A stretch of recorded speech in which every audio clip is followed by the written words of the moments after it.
the low teens across parts of Scotland, so feeling that little bit chillier here. Then we will start to see a bit of a change overnight. Across Scotland, however, we'll continue to see the showers push in from the west, still fairly breezy across northern coasts. Northern Ireland still could catch some of these showers, but elsewhere across northern parts of England, it should be mostly dry. Quite a clear end to the day, fairly light winds here, so we could see some mist and fog redevelop. But all eyes are really across parts of the southwest. Some intense areas of rain starting to push their way eastwards across southern counties and parts of the southeast through the course of Wednesday. And then we'll really start to see those winds pick up too, initially around western coasts of Wales, parts of southwest England, and then elsewhere across parts of the east and southeast. We could see some quite strong gusty winds by the time we reach the early hours of Thursday morning, and some quite intense areas of rain here too. But across the far north, a little bit calmer here, some clear skies, so feeling chilly with some mist and fog. Now, the rain is set to continue through much of Thursday morning, particularly across the southeastern half of the country. Some quite intense downpours, which could lead to some localised impacts, and also some very strong gusty winds, particularly around eastern and western coasts. A chance we could see gusts between 40 to 50 miles per hour here, with some Met Office warnings in force. And it's also going to be feeling much chillier than this afternoon. Expect warm spells, with the odd rude interruption. Box Boilers sponsors the weather on GB News.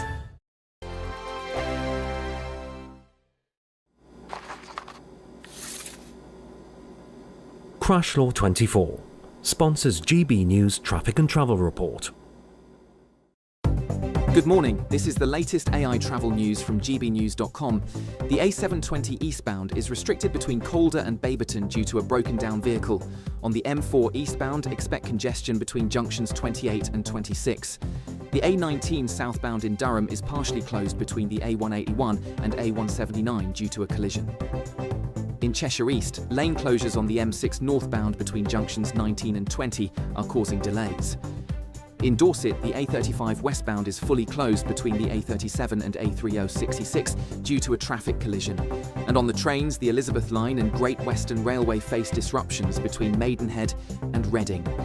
For more travel news, go to gbnews.com. Crash Law 24 sponsors GB News Traffic and Travel Report. Good afternoon, Britain. Weekdays from midday. We do have problems in the UK at the moment, but I will say I don't think it's all doom and gloom. We have great safety nets here, strict protections to protect and help children. We have free education ranking 4th in the world for universities as well. Free NHS, dodgy as it may be sometimes. And we also have a lot of culture, history and green spaces, which I think is really important. 74% of children said that they can walk to a park or green space near them. So I don't think it's all that bad, but I do think we have lost our sense of community, and that's something that we need to work on. Why do you think it is that so many fewer people are having children now? I mean, the birthing, the sort of fertility crisis that this country has entered into, to be fair, matching basically all of the developed world, fewer and fewer people are having children. I don't think it's just about the money. I think there's actually a huge social media rise of child-free influencers. I don't know if you've seen any of these, but they're just very anti-children. They call them dinks. Have you heard of dinks? Double income, no kids. Oh, yeah. It's very interesting. And I think it's, you know, we look at somewhere like Somalia, where they have around average 5 children per family. They have virtually no benefit system, no pension system. Their children are their pension. And so I think in the UK, maybe we have too many options. People, I'm not saying it's all avocado on toast, but I think people are just really not seeing it as a popular option. GB News, the People's Channel.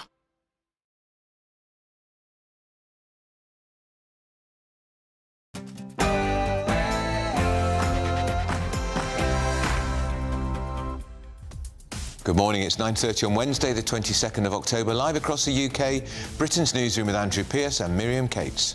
Well, the Home Secretary Shabana Mahmood tells GB News that the focus of the grooming gangs inquiry will not change, as 4 victims have quit their roles. Minister Jess Phillips appears to be feeling the pressure in Parliament as she faces calls to resign. I have said that 1,000,000 times from this dispatch box, and yet the same thing gets peddled again and again. Extraordinary. Migrant hotel unrest, disorder in Dublin overnight again as 6 people are arrested for protests outside a hotel housing migrants following an alleged sexual assault on Monday morning. GB News reporter Doogie Beattie was allegedly attacked by the police while he was reporting at the scene. He'll join us soon. And some breaking news this morning. Inflation remains at 3.8%. But the Chancellor, Rachel Reeves, continues to blame Brexit for Britain's economic woes. Yeah, but we have a very good chance of getting there. We didn't get there, but we have a very good chance of getting there. The President of the United States speaking in August, but now he will not meet Vladimir Putin in Hungary after all, as Russia refuses America's terms for a ceasefire in Ukraine.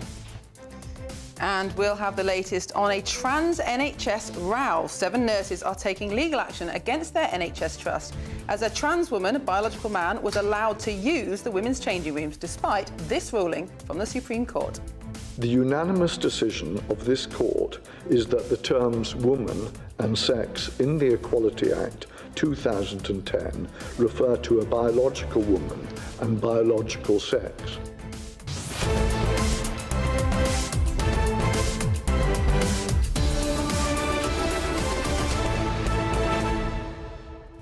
I think it's astonishing these nurses have to go to the Supreme Court to assert their right to have a woman-only space when we had that ruling from the Supreme Court. Well, there's these 7 nurses and they've been named the Magnificent Seven, and they've all brought this employment tribunal against the NHS.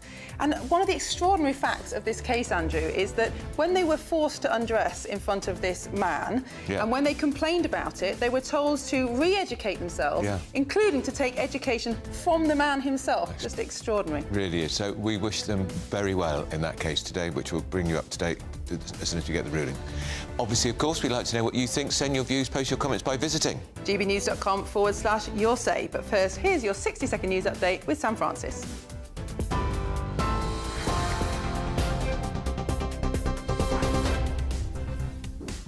Very good morning to you. Just after 9:30, the top story this hour. The Home Secretary has denied claims that grooming gang's inquiry is being watered down. That's after 4 survivors quit the panel. They've described it as a cover-up of a cover-up. Shabana Mahmood says victims and the country are owed answers. Inflation has stuck at 3.8% for the 3rd month running, still nearly double the Bank of England's target. Benefits will rise by the same rate next April, while pensions go up by earnings instead. In the US, lawmakers say Prince Andrew is sure to be invited to give evidence to Congress over the Epstein files. It's after fresh claims in Virginia Giuffre's memoir. Andrew denies any wrongdoing. 6 people have been arrested after violent scenes outside a Dublin hotel housing asylum seekers. Vehicles were set on fire and officers attacked with fireworks and bricks. Ireland's Prime Minister called it thuggery with no justification. Doctors here say not all antidepressants are created equal. New research from King's College London and Oxford reveals major differences in side effects and warns the drugs should be matched carefully to each patient. In Ukraine, Kyiv says it struck a major Russian chemical plant with UK-made Storm Shadow missiles. Hours later, Russian attacks killed 6, including 2 children, in retaliatory strikes. And the cyber attack on Jaguar Land Rover could be the UK's most costly ever, with losses topping £2 billion. Experts say thousands of suppliers have been hit, while JLR counts the cost of recovery. Those are the headlines for now. I'll have a full roundup for you at 10. Tune into GB News Radio wherever you are. Online, on DAB digital radio, on TuneIn, on Radio Player, and on your smart speaker. Just say, play GB News.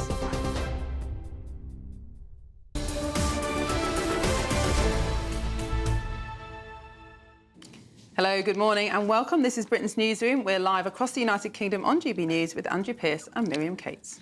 Well, speaking exclusively to GB News, the Home Secretary Shabana Mahmood has outlined how she will salvage the grooming gang inquiry after 48 hours of total and complete chaos. Well, speaking to GB News last night, the Home Secretary said it's time for truth. For years, the victims were ignored. A few, this channel amongst them, listened to them and gave them voice. But to its eternal discredit, the state, in its many forms, did not heed their call until it was far too late. This comes as the Safeguarding Minister Jess Phillips is facing calls to resign from some victims, with GB News revealing last night that a fourth survivor had quit a panel for the National Inquiry. Take a listen to Jess Phillips' reaction when she was accused of letting Oldham Council in the north of England dictate her actions. Conversation with Oldham is, do we not think it might be better for them just to take part in a statutory inquiry?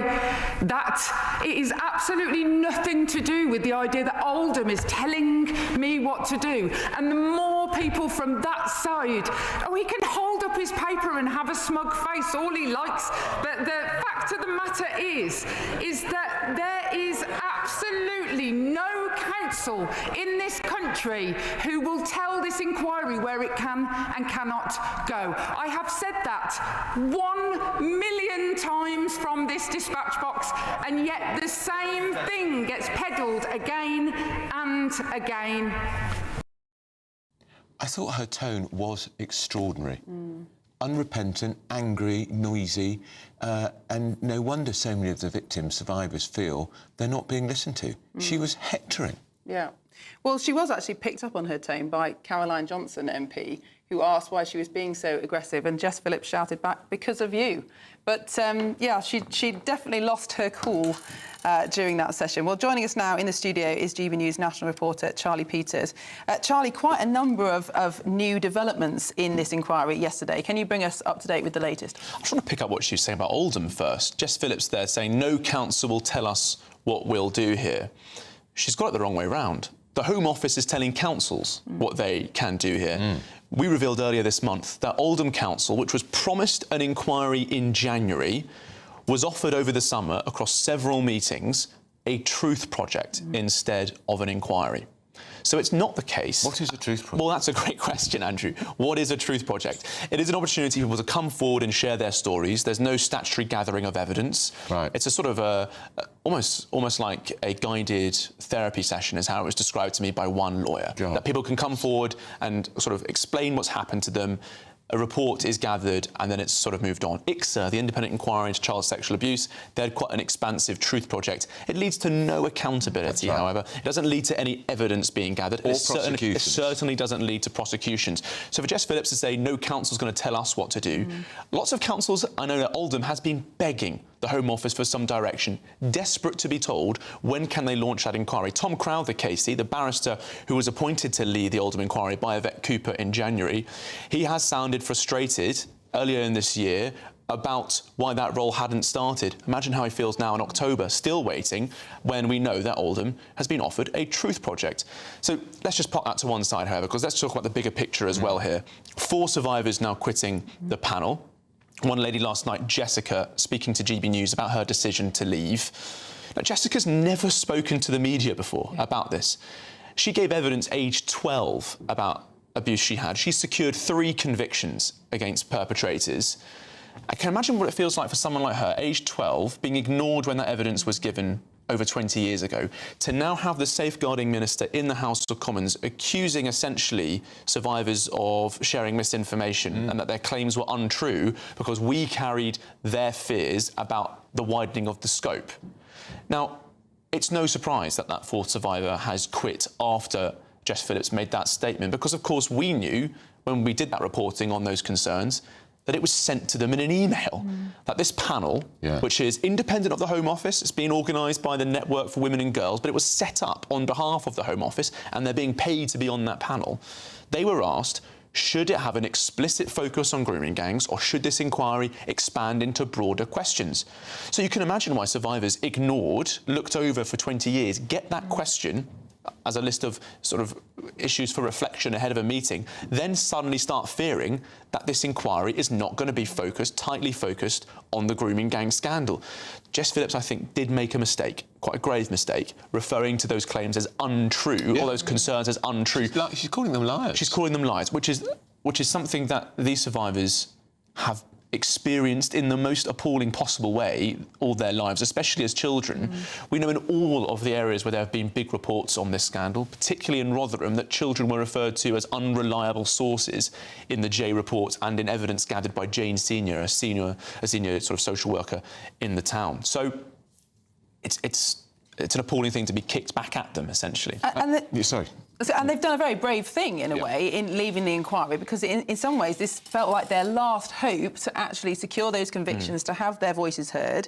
They were rightly being remunerated for being on that panel, but then that led to them feeling almost as though they were being controlled all over again, and there were barriers around what they couldn't say. So where do we go from here? How do we get an inquiry that does report before the next election? Controlled, you say, but also they said stage managed. So many survivors, including those still on the panel, have told me that they did not like the fact that not everyone was able to interview prospective chairs. They had to submit their questions in advance, and also they were being asked, they were giving guidance on what sort of questions they might want to ask about transparency and inclusivity. None of the guidance on the questions they should ask, for example, said, will you have a direct focus on ethnicity, cultural or religious drivers, which we've heard from Shabana Mahmood last night, the Home Secretary, saying that the inquiry will now have that focus. But that brings into another question for the government. If Shabana Mahmood is issuing this very strong statement to GB News saying this inquiry under my watch will be absolutely tightly focused on this issue, why are survivors being asked about it anyway? Are survivors really there to have their views gathered to shape the terms of reference and the direction of the inquiry? Or is it just a rubber stamp to say we've spoken to people, but this is what we're going to do anyway? A lot of the victims, I'm sure they're thinking, what is actually the purpose in me here? If they already know what they're going to do, they already know the focus of the inquiry, why am I having to engage in these very lengthy panel discussions to discuss extremely traumatising information about my life, to engage in these conversations? You've got to remember, some of these women, you know, it is so delicate. Even when this coverage happens, sometimes we are quite hesitant about doing stories because we don't want to create needless coverage when they're having such a concerning period going through this and reflecting on those moments. So to ask them to gather, share their experiences, but then to say, actually, here's what we're going to do, there are some questions there for the Home Office as well, I think. And where are we, Charlie, with appointing a chairman of this inquiry? Right. So we know one candidate, a senior social worker, pulled out yesterday. You broke that exclusively. There's one senior police officer, former police officer, has been interviewed. Is he the only one? Well, Jim Gamble, that former senior police officer, I heard mixed reviews from those still on the panel who said that he gave really strong answers. And I'm speaking to people more broadly about Jim. They've told me, yes, he's a former police officer, and that has attracted concern because, of course, it's one of the professions that failed these victims. But he has got a very influential and impressive background on tackling child sexual exploitation, and they said that he would be ruthless. A lot of the survivors, I think, picked up on that yesterday in the interview. However, we understand he's not the only candidate, and final interviews will be taking place this week, so it's highly likely that more names will be put forward to those panel of survivors that remain. And the question is, will it be a judge? So many questions now about the judicial process. Could they be involved? Jess Phillips in the Commons yesterday saying, well, actually, Baroness Casey said it didn't need to be a judge, and also every institution in the state failed. It wasn't just police and social workers. The courts criminalised these women. They took their children away.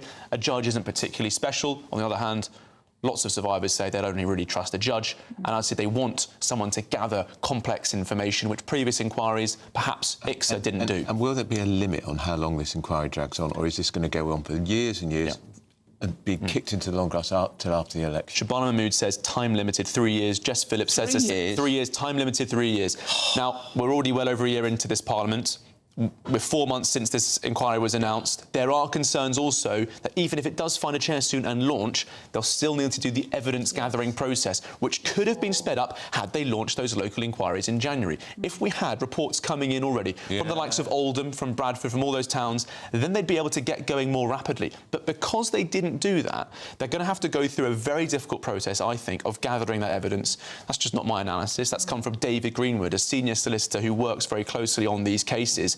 And remember, we were accused of misinformation yesterday, essentially, by this minister, Jess Phillips, saying there's misinformation being spread. I push back on that very strongly. This is well-sourced reporting. In April, the Home Secretary, Yvette Cooper, also said there was party political misinformation after they were accused of watering down those local inquiries. So remember, in January, they said there'd be 5 local inquiries. In April, they said there'd be locally led work. And then they had to step up and say, actually, no, there'll be at least 5 local inquiries. We were accused of party political misinformation for saying that had been watered down. Well, I would say 6 months on, where are those 5 local inquiries? Was that party political misinformation, or was that just good, honest reporting? And it's a shambles. There's no doubt about that. Well, thanks, Charlie. We will have much more to come on that during the programme. But still ahead. We're hoping to catch up with our Northern Ireland correspondent, Doogie Beattie, who was caught up in violent disorder at a migrant hotel disturbance in Dublin last night. And up next, would you like to see a crackdown on handouts as foreign nationals are making nearly 2 million benefit claims? But first, if you want some elusive holiday sun, stay tuned.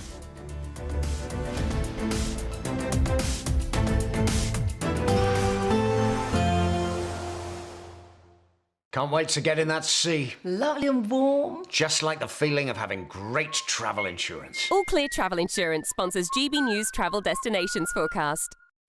Bad news if you're off on holiday for the half-term period. Northern parts of Europe, there's still plenty of unsettled weather. Some heavy rain, thunderstorms and also some strong gusty winds at times. Now through Thursday across much of Spain and Portugal, largely settled, though there could be some showers in places.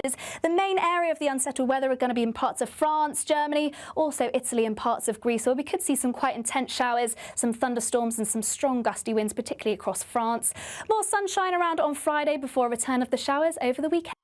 All Clear Travel Insurance sponsors GB News Travel Destinations Forecast. In the GB Newsroom, we bring you the news as it happens. With our team of dedicated journalists across the UK, we're ready to keep you up to date with what's happening every half an hour, every single day. Bulletins here on GB News, the People's Channel, Britain's news channel. Martin Daubney, weekdays from 3 p.m. I thought I'd heard everything in terms of council insanity, but charging people £1,000 to park on their own driveway, this takes the biscuit. I think, firstly, the amount that they are charging is a huge amount for parking on your own drive, but equally, that sheer amount and the threat of court action causes a lot of anguish and grief, especially to the older people, to vulnerable, to disabled people that I've all come across have had this. And to make it even worse, the council has not actually ever once collected the £1,000 fine. So they're sending letters out, threatening a £1,000 fine, and they've never, ever actually collected that fine. It just causes complete unnecessary misery for people. Well, that's the definition of insanity. To threaten a £1,000 fine but not actually collect the fine. So what's the point? I don't know what the point. There is a bit of a possible conflict of interest because the people sending out the letter are Balfour Beatty, who subcontract the roads for Southampton Council, and obviously they also will install drop curbs. Funny that. So what's happening here is you get a £1,000 threat through the post, and by the way, if you want to avoid that, simply come to the council. And by the way, we can install one of these drop curbs in for you at a handsome price of £800.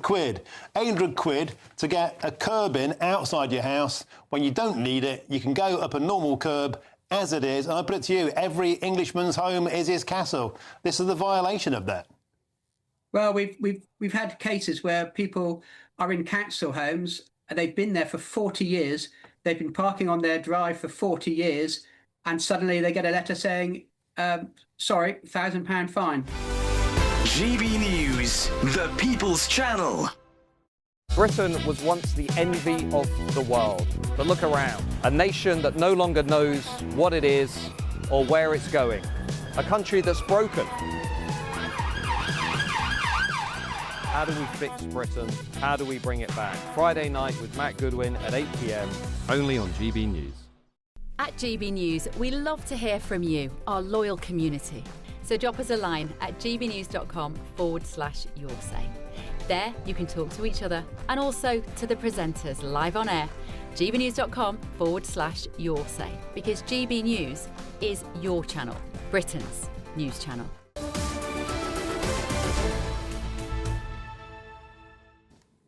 Welcome back. It's 10 to 10. This is Britain's Newsroom on GB News.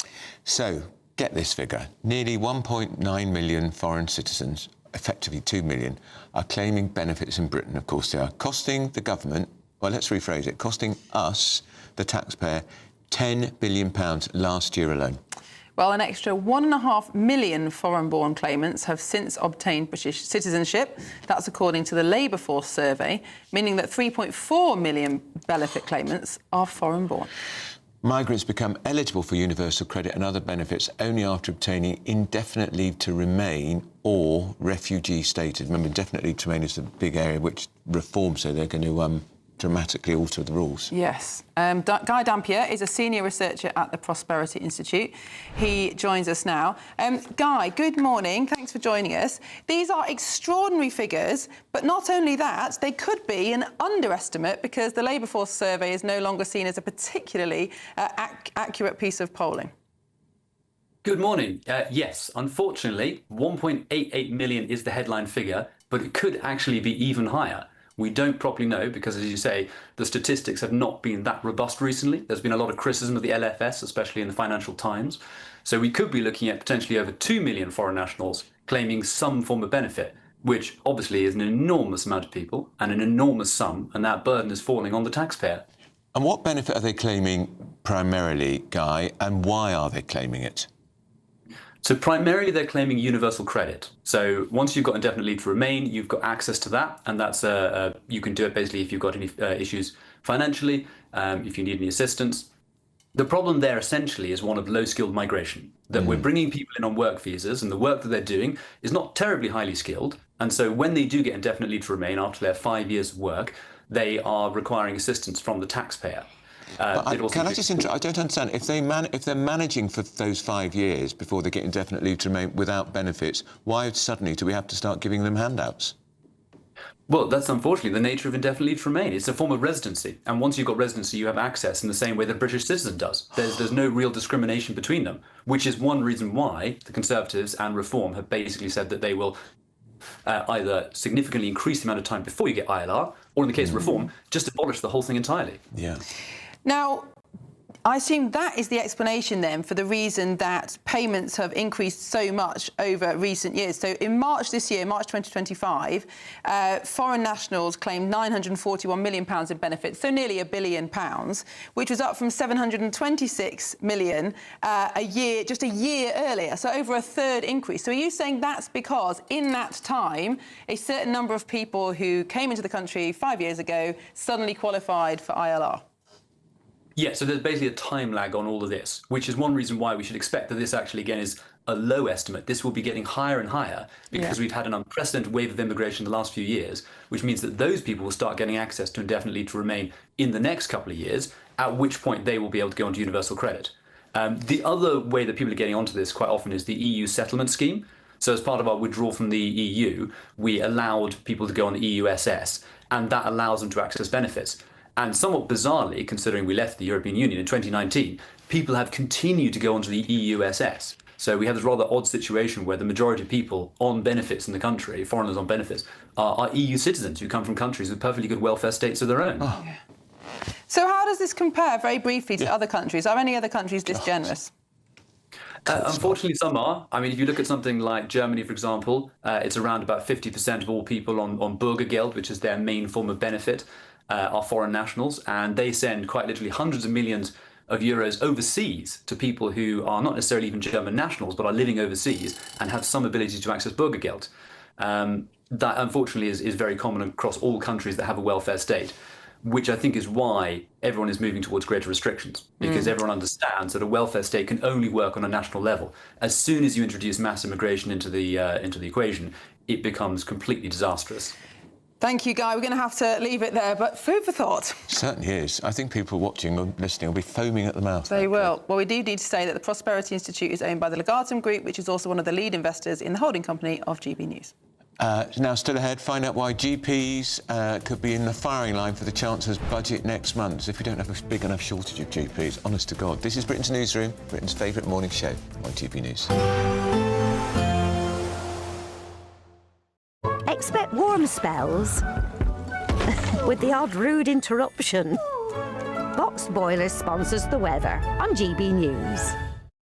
Hello there, good morning. Welcome to your GB News weather update from the Met Office. There could be some mist and fog patches lingering through the early hours of this morning, but then we're left with a day of sunny spells and also some showers, starting to turn wet and windy later on this evening, however. But to start, for most of us, it should be mostly bright, and to be honest, it should be a dry day for many, a mix of cloud and also some sunny spells. There are going to be some showers, though, particularly across western parts of Scotland, Northern Ireland, northwest England could also catch some of these showers. Quite breezy across parts of Scotland, though, which might make it feel that little bit chillier. Otherwise, still feeling pleasant in the sunshine, highs reaching around 15, possibly 16 degrees Celsius, but around the low teens across parts of Scotland, so feeling that little bit chillier here. Then we will start to see a bit of a change overnight. Across Scotland, however, we'll continue to see the showers push in from the west, still fairly breezy across northern coasts. Northern Ireland still could catch some of these showers, but elsewhere across northern parts of England, it should be mostly dry. Quite a clear end to the day, fairly light winds here, so we could see some mist and fog redevelop, but all eyes are really across parts of the southwest. Some intense areas of rain starting to push their way eastwards across southern counties and parts of the southeast through the course of Wednesday, and then we'll really start to see those winds pick up too, initially around western coasts of Wales, parts of southwest England, and then elsewhere across parts of the east and southeast. We could see some quite strong gusty winds by the time we reach the early hours of Thursday morning, and some quite intense areas of rain here too. But across the far north, a little bit calmer here, some clear skies, so feeling chilly with some mist and fog. Now, the rain is set to continue through much of Thursday morning, particularly across the southeastern half of the country. Some quite intense downpours, which could lead to some localised impacts, and also some very strong gusty winds, particularly around eastern and western coasts. A chance we could see gusts between 40 to 50 miles per hour here, with some Met Office warnings in force. And it's also going to be feeling much chillier than this afternoon. Expect warm spells with the odd rude interruption. Box Boilers sponsors the weather on GB News.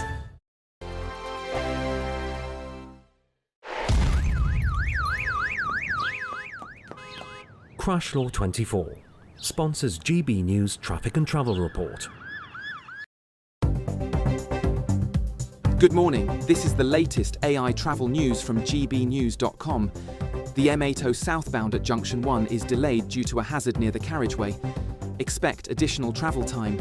There's congestion on the M4 eastbound between Junction 28 Tredegar Park and Junction 26 Malpas. All lanes are closed on the M180 eastbound entry slip at Junction 2 after a collision, but should resume soon. A broken down vehicle on the M6 northbound between Junction 19 and 20 in Cheshire East is causing 20-minute delays. One lane is closed on the M6 southbound between Junction 4 and 3 in Warwickshire due to a breakdown. For more travel news, go to gbnews.com. Crash Law 24 sponsors GB News Traffic and Travel Report. There's 2 weeks remaining in our latest, greatest giveaway. You could be in the driving seat of this Benamar Primera motorhome. This luxurious home from home comes with all the mod cons. Plus, you can use it with your current driving licence. We'll also boost your bank account with a whopping £30,000 in tax-free cash to spend on anything you like. It only takes one entry to become a winner. For another chance to win, text WIN to 63225. One entry costs £2.50 plus one standard network rate message. Or text BONUS to 63225. 5 entries cost £5 plus one standard network rate message. Go to gbnews.com/win. Entries start at £2.50. Call 0903 686 3232. Calls cost £2.50 plus your network access charge. Or post your name and number to GB16 PO Box 8690 Derby DE1 9TT. UK only. Entrance must be 18 or over. Lines close at 4 p.m. on the 31st of October. Please check the closing time if listening or watching on demand. Westminster, the ultimate clique. And you're fighting like rats in a sack. But here on the Camilla Tominey Show, we ask the questions the establishment media is too scared to ask. OK, let me ask you a straight question, because I know you're a straight-talking politician. Whether it's net zero, illegal immigration or law and order, nothing is off-limits. You had the power then. Yeah, as I and say, now you've lost it. That's the Camilla Tominey Show, a politics show that's fearless. But no, let me finish my question if you don't mind, because it is my show. Sundays at 9:30, only on GB News, the People's Channel, Britain's news channel. At GB News, we love to hear from you, our loyal community. So drop us a line at gbnews.com/yoursay. There, you can talk to each other and also to the presenters live on air gbnews.com/your say, because GB News is your channel, Britain's news channel.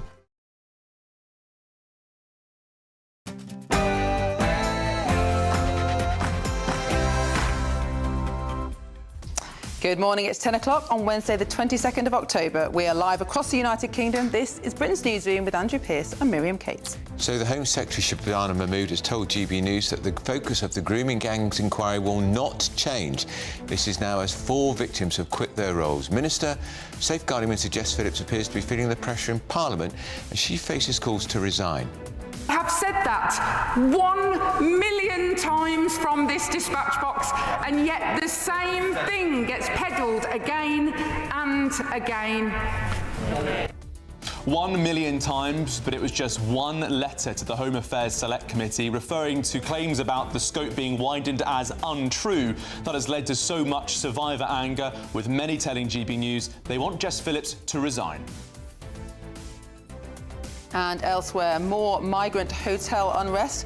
Disorder in Dublin overnight as 6 people are arrested for protests outside a hotel housing migrants following an alleged sexual assault on Monday morning. GB News reporter Doogie Beattie was allegedly attacked by the police whilst reporting at the scene. He'll be joining us soon. And breaking news this morning, inflation has remained stuck at 3.8%, nearly double the government's 2% target. But the Chancellor, Rachel Reeves, is blaming, guess what? Brexit for our economic woes. Yeah, but we have a very good chance of getting there. We didn't get there, but we have a very good chance of getting there. Well, that's the US President Donald Trump speaking in August, but now he will not meet Vladimir Putin in Hungary as Russia refuses America's terms for a ceasefire in Ukraine. And 7 nurses are taking legal action against their NHS trust as a trans woman was allowed to use their women's changing room despite this landmark ruling from the Supreme Court. The unanimous decision of this court is that the terms woman and sex in the Equality Act 2010 refer to a biological woman and biological sex. Well, today is the first day of evidence here in Newcastle as the Darlington nurses take their health board to their employment tribunal. We're going to hear from Karen Danson, one of those nurses, about her experience of a trans nurse sharing the changing room. And the King and Queen will begin their state visit to the Holy See, making the King the first British monarch to pray with the Pope in 500 years. But sadly, it's all being overshadowed by Prince Andrew. The palace hopes the focus will be on the King's mission to promote interfaith harmony, but in some breaking news in the last hour, a new law has been introduced to the Commons which could give the King the power to remove the Duke of York title from his brother.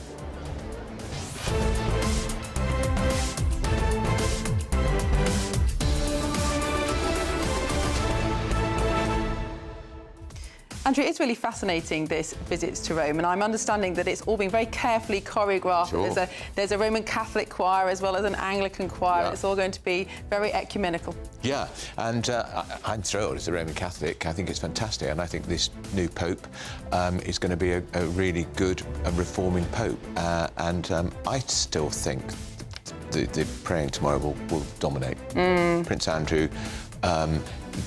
MPs are trying to put forward laws in the Commons today to give power to strip him of all his titles.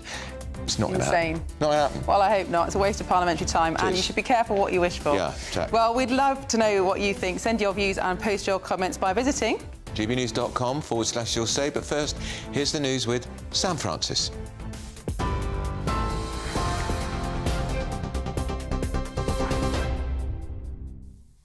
Andrew, Miriam, thank you very much. Good morning to you. The top story just after 10 o'clock. The Home Secretary has denied claims that the grooming gang's inquiry is being watered down. That's after 4 survivors quit the panel. They've described it as a cover-up of a cover-up.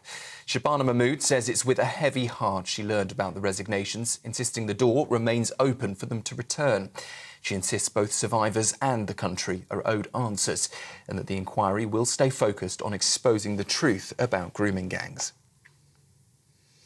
Inflation has held steady at 3.8% for the third month in a row, but still nearly double the Bank of England's 2% target. The latest figures show falling food prices were offset by higher petrol and airfare costs. The Chancellor says she's not satisfied with the figures and insists the government must do more to support efforts to bring prices down. While speaking to us here on GB News this morning, the Shadow Chancellor Mel Stride said inflation is still punishing families and blames Labour for the rising costs. 3.8% is twice the Bank of England's target. It's twice what the government inherited on the day of the last general election. And what it means, of course, is higher prices for people in their shopping baskets. We know that food inflation is running at well over 4%. And this is down to this government's choices. Mel Stride there speaking to us earlier. In Dublin, 6 people have been arrested after violent clashes outside a hotel housing asylum seekers. Irish police were pelted with bricks, fireworks and missiles, and a van was set on fire during the unrest at City West Hotel. Police Commissioner Justin Kelly described the scenes as thuggery and vowed to bring those responsible to justice. It's the second night of protests outside the hotel, with officials warning those involved will face a forceful response. Here, doctors say the first ever league tables of antidepressant side effects show striking differences between drugs. Researchers at King's College London and the University of Oxford say the findings could help tailor treatment more precisely for the 8 million people taking them in the UK. They found that some patients' side effects include changes in blood pressure and could have serious impacts. Experts say it could also help patients make more informed choices about which trade-offs they're willing to accept when managing their mental health. A senior lawmaker in the US says he is confident that Prince Andrew will be invited to give evidence to Congress as part of its review of the so-called Epstein files. It comes after the release of Virginia Giuffre's posthumous memoir, in which she claims she was trafficked by Jeffrey Epstein and forced to have sex with Andrew. Allegations he strongly denies. Democrat Stephen Lynch claims both Democrats and Republicans on the committee are determined to hear from everyone involved in the scandal. Ukraine has said it struck a Russian chemical plant with UK-supplied Storm Shadow missiles in what it's calling a successful hit deep inside enemy territory. The facility, which Ukraine says makes explosives and rocket fuel for Russia's military, was targeted in a massive strike that reportedly broke through Russian air defences. Hours later, Russia launched a wave of retaliatory attacks across several regions, killing 6 people, including 2 children, and triggering blackouts in Kyiv. Those strikes come as Sir Keir Starmer and other European leaders have vowed to ramp up the pressure on Russian economy and defence industry until Vladimir Putin, they say, is ready for peace. A cyber attack on Jaguar Land Rover could cost more than £2 billion, making it the most financially damaging hack ever seen in the UK. Researchers say more than half of the losses will fall on JLR itself, covering both recovery costs and lost earnings. The Cyber Monitoring Centre says around 5,000 firms in the supply chain have also been hit, with tens of millions wiped from local economies.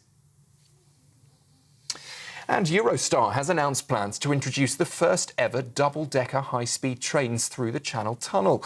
30 new trains have been ordered, with the first 6 due to enter service in 2031. It will mark the first time in 60 years that double-decker trains have operated on Britain's railways. The last were withdrawn back in 1971. Those are the latest headlines. I'll be back with you shortly. Now, though, it's over to Andrew and Miriam.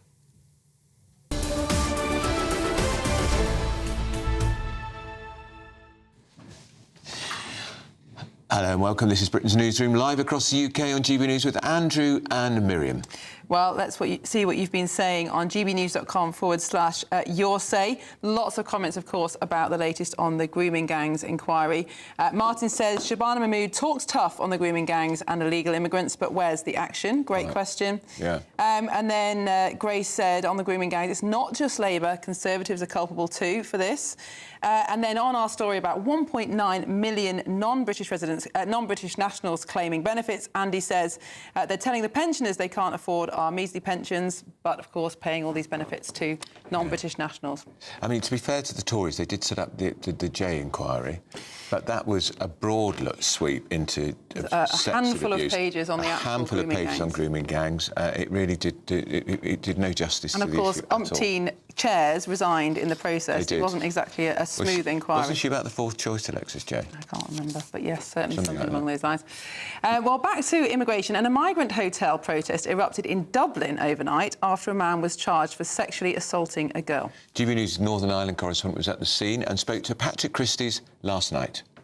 A crowd turned up here, about 2,000 people, and they started to march down towards the City West Hotel. And of course, as soon as that started, the TSG, the public order section of the Garda Síochána, the Republic of Ireland's police force, moved in. Now, during that time, they attacked us, the media, right in the middle of that, and I've never ever seen that before. But what they've done is they've pushed all the rioters down the road into little side streets here, and right now there's a very tense standoff. And just a few moments ago, the sergeant came forward from behind the riot shields and asked people that wanted to leave, form a line and leave, but he wouldn't let them take their cars with them. And now we have the ridiculous situation, and I don't know if you can just see behind me here, there's a guy that is an immigrant trying to get into the hotel, and the guards won't let him out, and he's now stuck in the same side as the protesters. This police force has lost control of this totally. Well, we are hoping to speak to Dougie soon because he's now in Belfast, but we can't at the moment because he's getting his camera fixed. Which I think took some of the damage in the very punch-up last night. Seems to be a common theme. More and more GB News reporters getting... Well, at least he wasn't hit with a placard. Well, we're in the thick of the battle, and that's where we should be. Absolutely. Now, speaking exclusive to GB News, the Home Secretary, Shabana Mahmood, outlined how she says she's going to try and salvage the grooming gang inquiry after 48 hours of shambles and chaos. Well, speaking to GB News last night, the Home Secretary said it's time for truth. For years, the victims were ignored. A few, this channel amongst them, listened to them and gave them voice. But to its eternal discredit, the state in its many forms did not heed their call until it was far too late.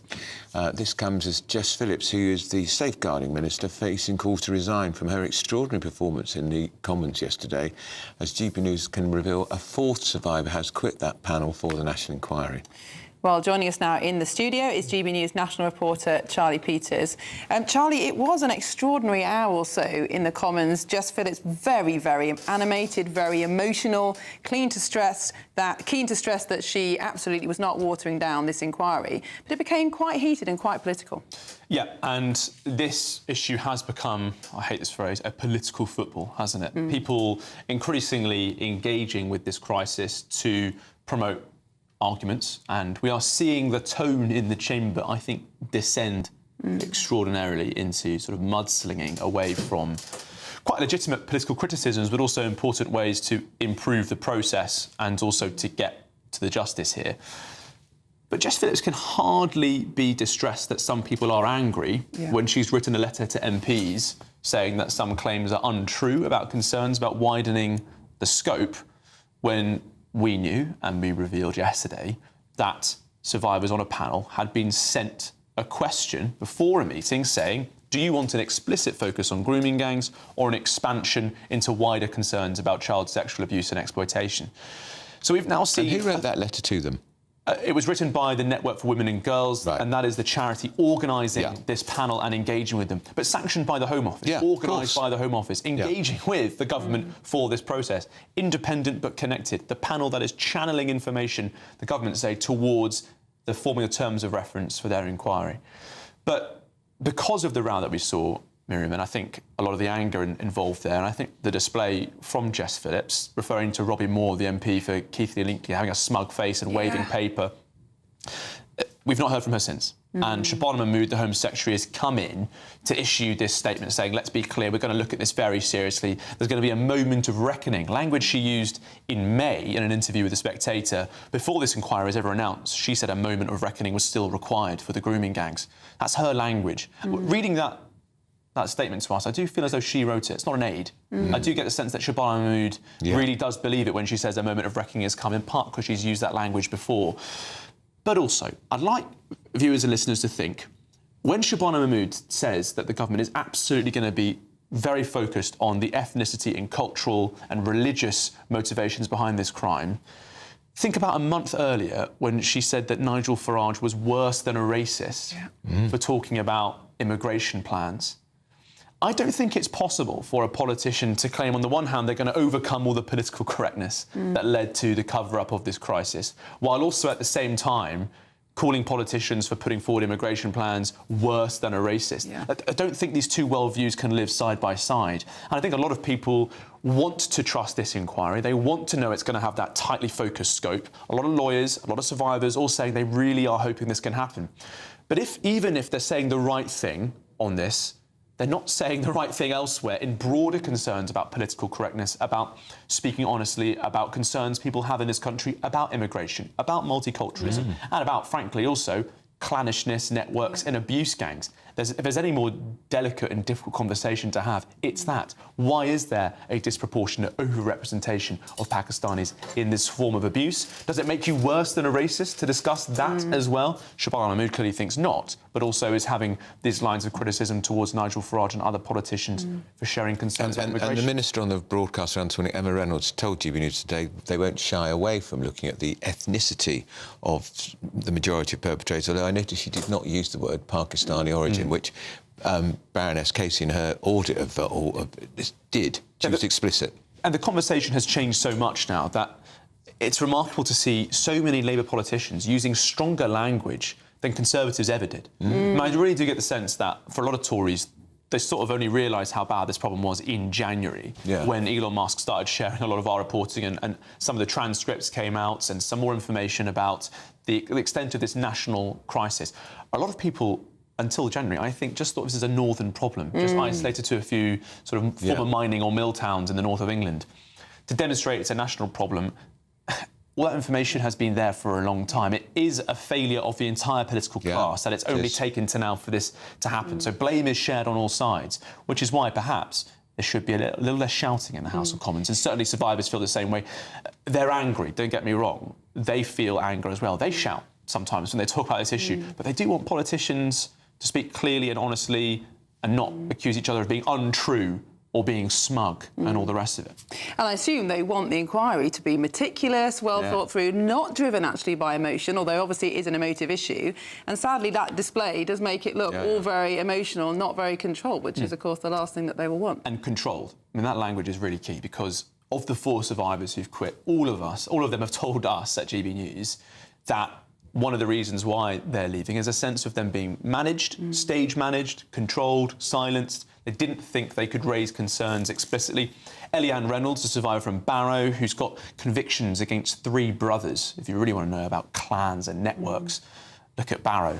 And she was saying that when she was raising concerns about ethnicity and religion in these panel meetings, she was being hushed and shut down. There are wider reports about the people organising this panel, about comments they've made previously about this issue, saying that it had been sensationalised or that there was too much of a focus on brown men. Well, how can that sort of language be used to gain the trust of survivors who have had those experiences and do recognise that overrepresentation? These are investigations that need to take place, but a lot of survivors, if they feel as though they're being managed, they're not allowed to ask the questions they want, or that they're given guidance on questions to ask, which is what happened before they were meeting these prospective candidates on yesterday, then it's no surprise that many are quitting and many others that remain on the panel feel so frustrated. Well, Charlie Peters, thank you very much for bringing us up to date with that. And Andrew, the whole thing is just shocking. And I think what the government will be looking ahead to is it's all very well setting up the inquiry, hearing all the evidence, possibly hearing things we've heard before, possibly things we haven't heard before. Then at the end, it's going to have to come up with some recommendations, and they may be very, very difficult indeed for the Labour Party, well, for the country as a whole. Well, yeah, particularly if the Labour Party is hemorrhaging support in the Muslim community.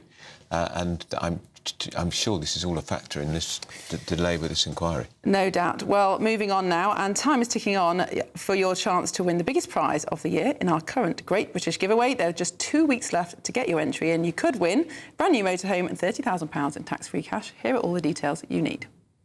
There's 2 weeks remaining in our latest greatest giveaway, and a prize worth over £104,000 really could be yours. You could be in the driving seat at this Benamar Primera motorhome. This luxurious home from home comes with all the mod cons, comfortably sleeps your family of 4, and comes fully kitted out with bicycle rack and side awning. Plus, you can use it with your current driving licence. We'll also boost your bank account with a whopping £30,000 in tax-free cash to spend on anything you like. It only takes one entry to become a winner, and that winner really could be you. For another chance to win, text WIN to 63225. One entry costs £2.50 plus one standard network rate message, or text BONUS to 63225. 5 entries cost £5 plus one standard network rate message. Go to gbnews.com/win. Entries start at £2.50. Call 0903 686 3232. Calls cost £2.50 plus your network access charge, or post your name and number to GB16 PO Box 8690 Derby DE1 9TT.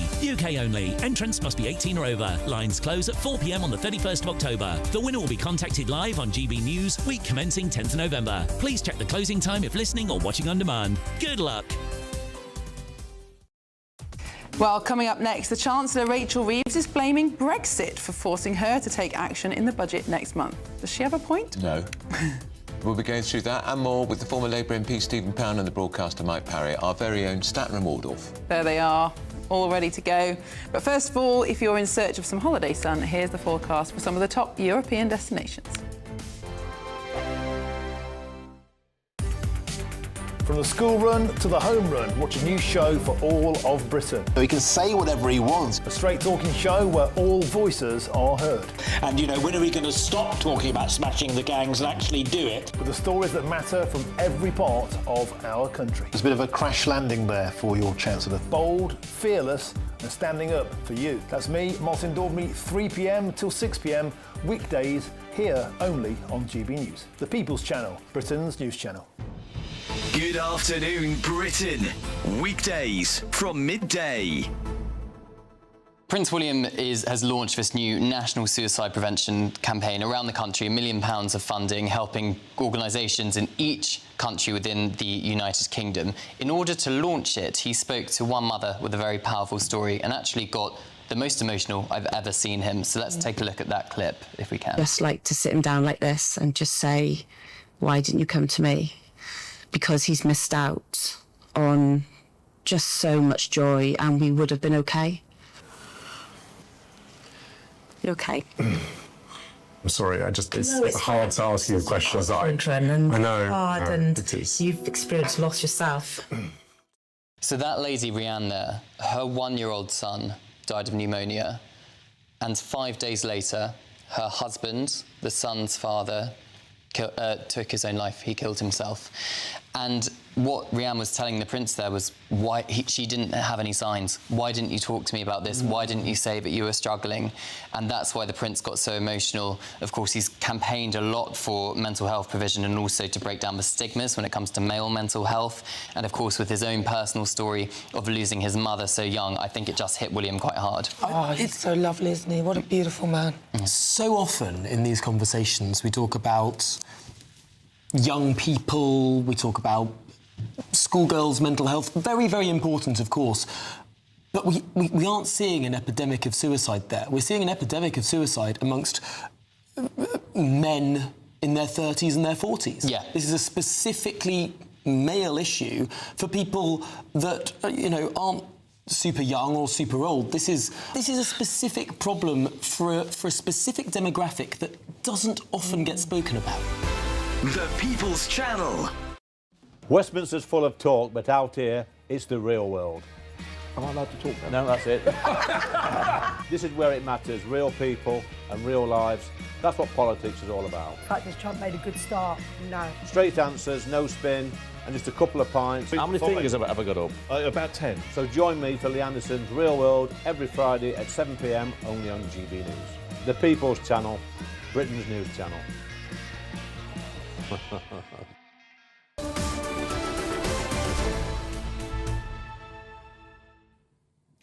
Welcome back. It's 23 minutes past 10. You're watching Britain's Newsroom with Andrew Pearce and Miriam Cates. We have our panel here, the estimable Mike Parry and Stephen Pound.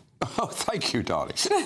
The wonderful Stephen Powell. Wonderful Stephen. We need some equality in here. Now, Rachel Reeves, I saw a wonderful cartoon the other day about her saying to Prince Andrew, would you present my budget because you're the only person in Britain who's more unpopular than me? That's right, that's right. I think she's about to make herself even less popular. Raid on GPs. We've got a shortage of GPs. Yeah. We know there's a shortage of GPs. This government said they're going to fix it. Yeah. Tell us what she's going to do. Well, she's going to introduce something called the LLP, clampdown, OK? Limited liability partnerships. And they are very successul because they make businesses run properly. What happened? It's particularly prevalent in the legal world, and it's amongst very high earners. But see, what I don't get is everything that's successful in this country she focuses on.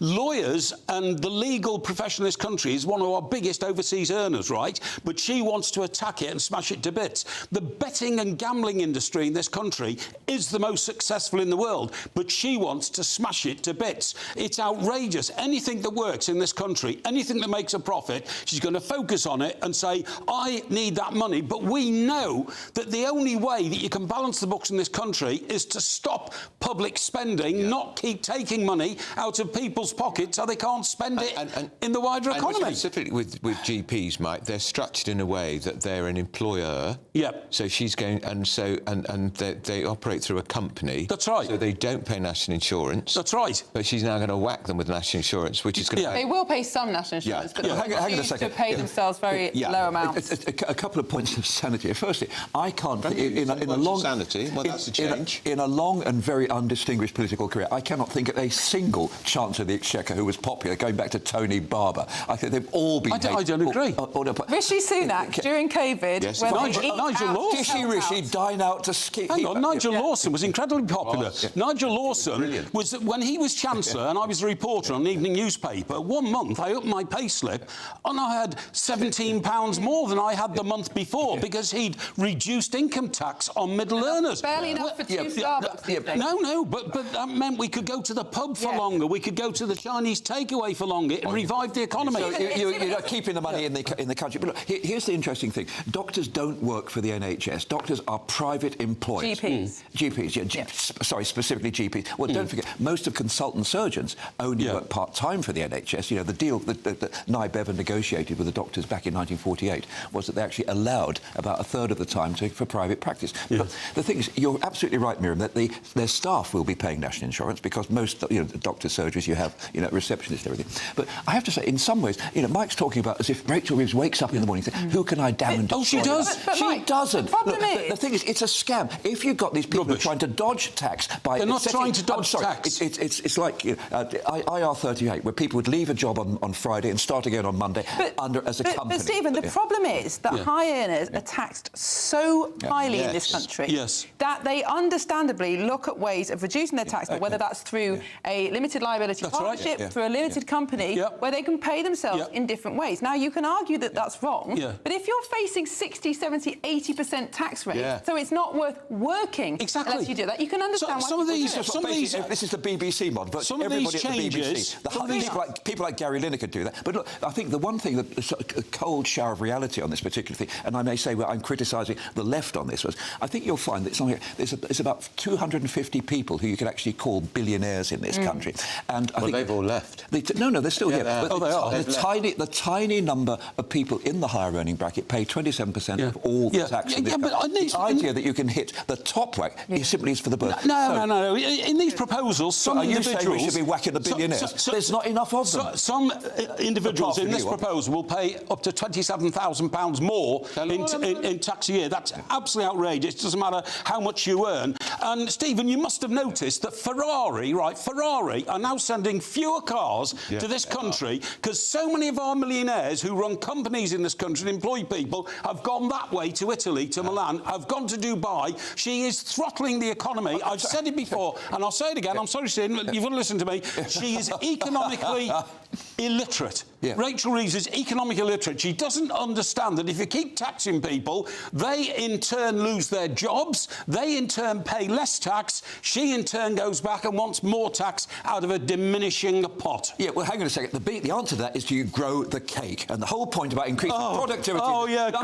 I'm sorry. Growth. You just keep saying it and it'll happen. Mike, I don't actually think that the world is predicated on the sale of Ferraris. Yeah, so it's not something that actually impacts massively on us. It's a massive indication of where the wealth in the world is. Growth in the economy. Yeah. There is no... We've got... Well, there is. There is just about 1%. Isn't the problem here that if we don't all agree that she should raise tax, but let's say we did all agree she should raise tax.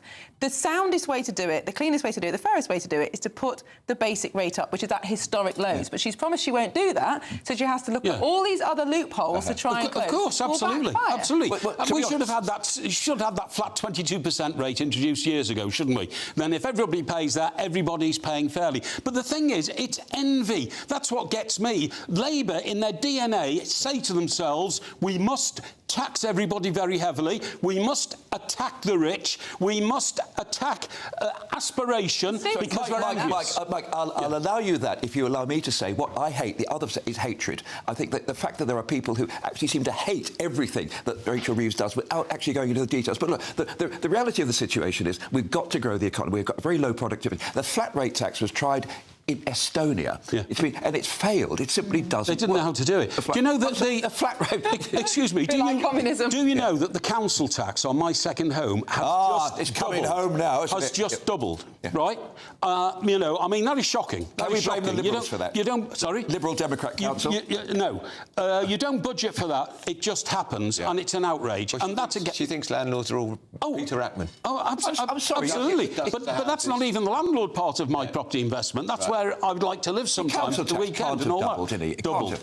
Doubled. I'm telling you. Council tax cannot increase more than 5%. That's an act of Parliament. If they designate it as a second home, that's what they can do. I know, because they're doing it to me. She's now blaming Brexit for this problem. So what a load of nonsense. I mean, when is she ever going to take responsibility? Well, can I just say, she's made? Virtually every economist in Europe and the world says that Brexit has been a hit for our economy. We've actually, but the figures go up. How much? So why are European countries ailing even more badly than we are, like France and Germany? Why are they doing worse? Are you saying if we were still with them, we'd be doing better? No, this is nonsense. The fastest growing economy in Europe by a mile is Poland. Yes, I know. So look, what have they got?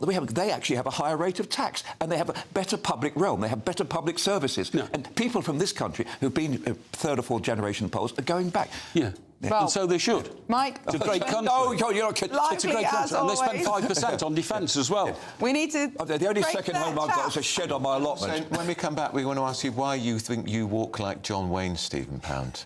I think people will be intrigued by that. Yes, absolutely. Marion Montgomery. Yeah. Yes. Well, I bet you can't wait. Get off of your horse and drink your milk. Exactly. We'll be back very shortly, but here's your 60-second news update with Sam Francis.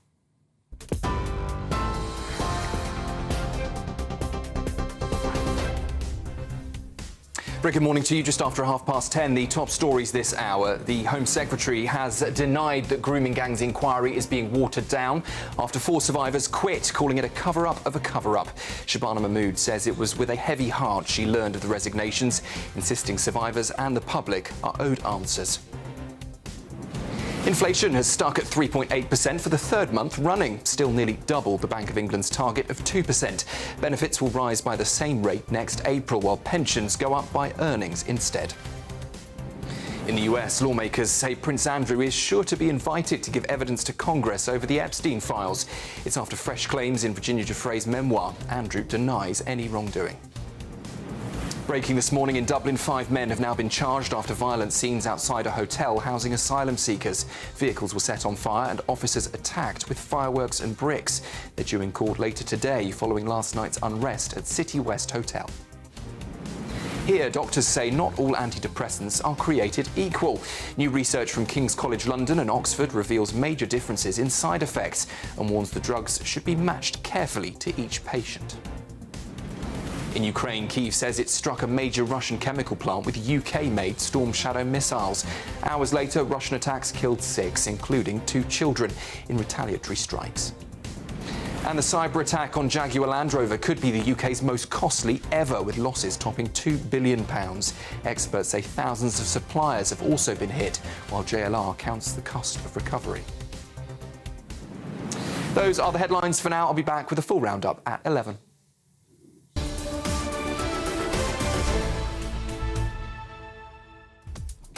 Well, coming up next, we're heading to Newcastle, where 7 nurses are taking legal action against their NHS trust as a trans woman, so a biological man, was allowed to use the women's changing rooms. And we're taking sides here. We want them to win. Yeah, absolutely. Very You're watching much. Britain's Newsroom on GB News.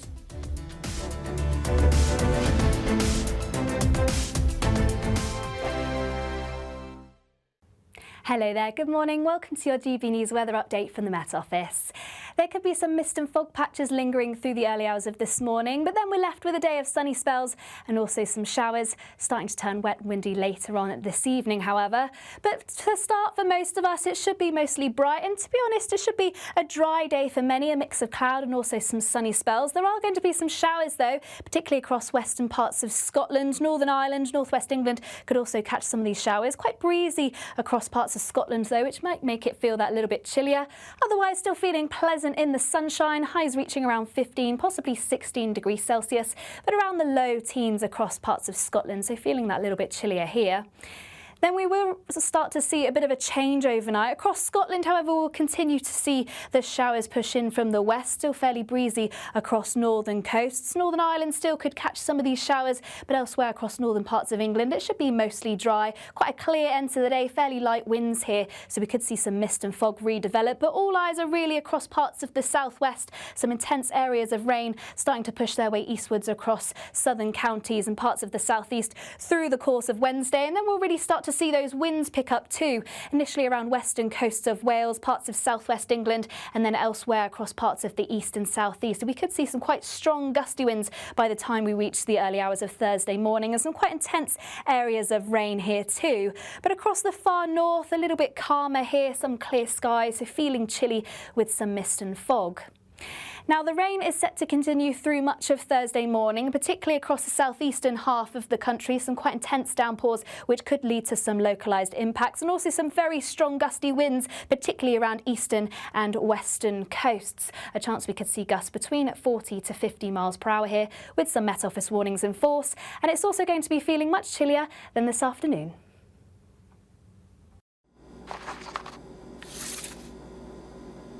Crash Law 24 sponsors GB News Traffic and Travel Report.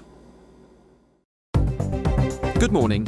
This is the latest AI travel news from GBNews.com. Driving conditions this morning include an issue on the M8 southbound at Junction 1, where there is a hazard on or near the carriageway. Motorists should proceed with caution and anticipate slight delays. On the M48, heavy goods vehicles face a 7.5-tonne weight restriction in both directions, effective until further notice. In Essex, there's a broken down vehicle on the M11 southbound exit slip at Junction 8, causing lane closures. And on the trains, the Elizabeth Line and Great Western Railway are experiencing disruptions between Maidenhead and Reading. For more travel news, go to gbnews.com. Crash Law 24 sponsors GB News Traffic and Travel Report.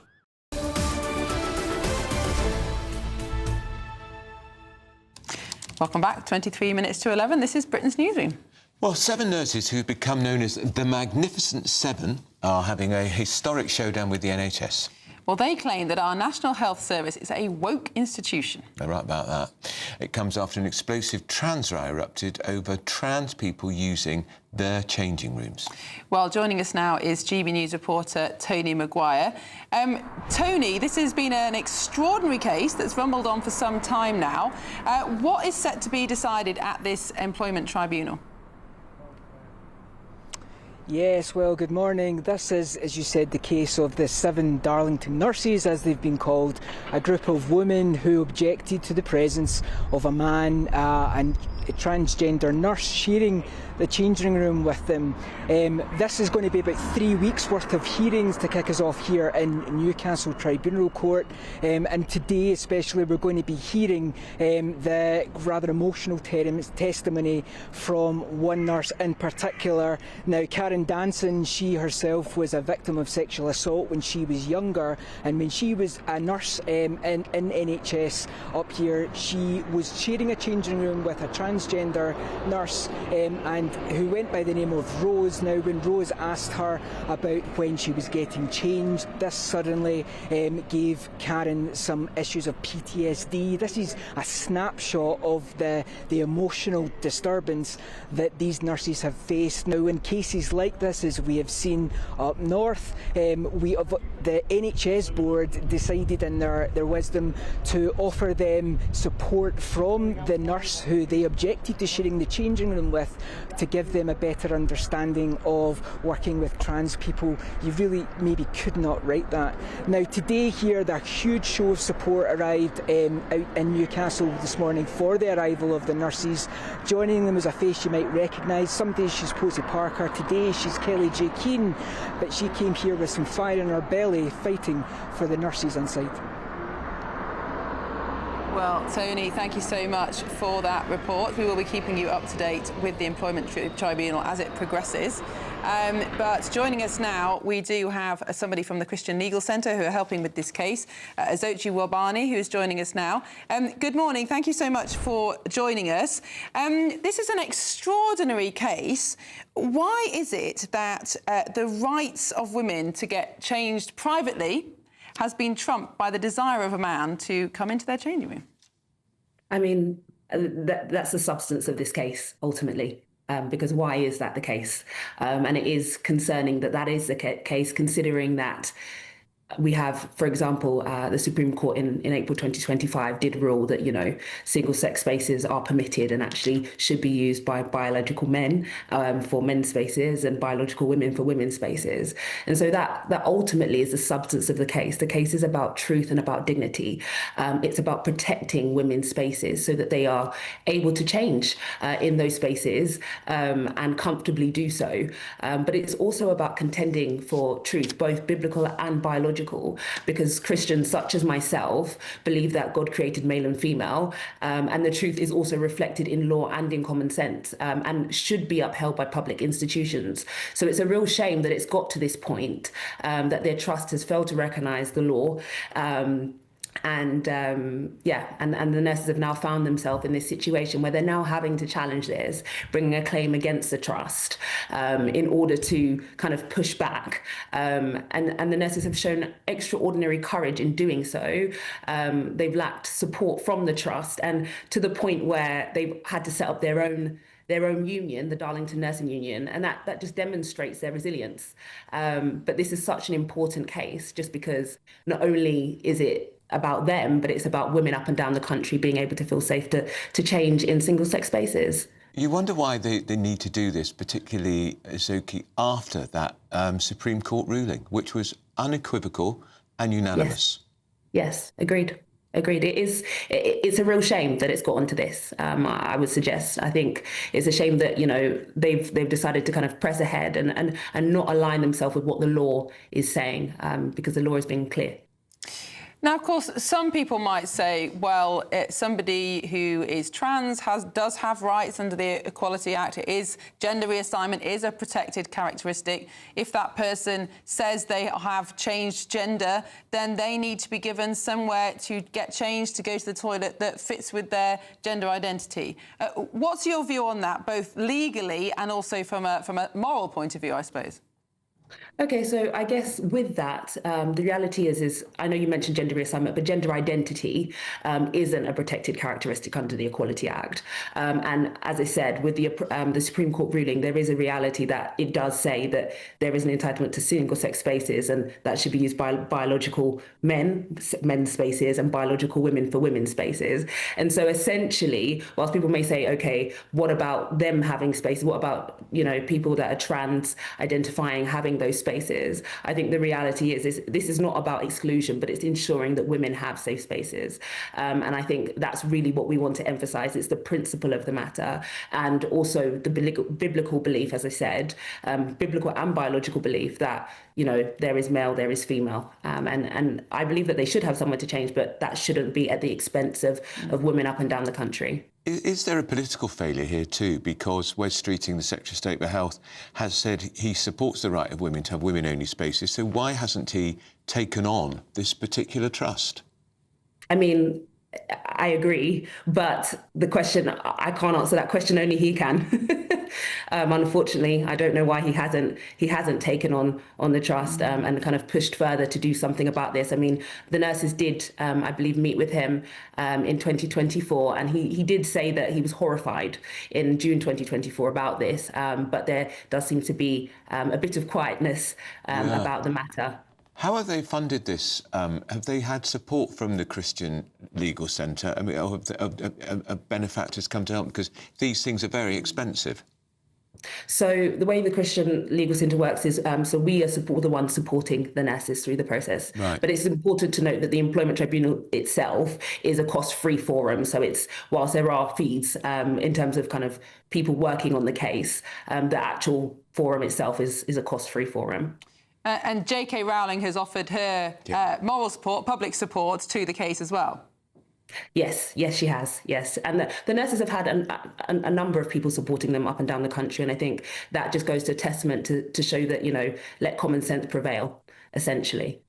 Well, let's hope that's what happens in the Supreme Court. Absolutely. Common sense will prevail. Let's hope so.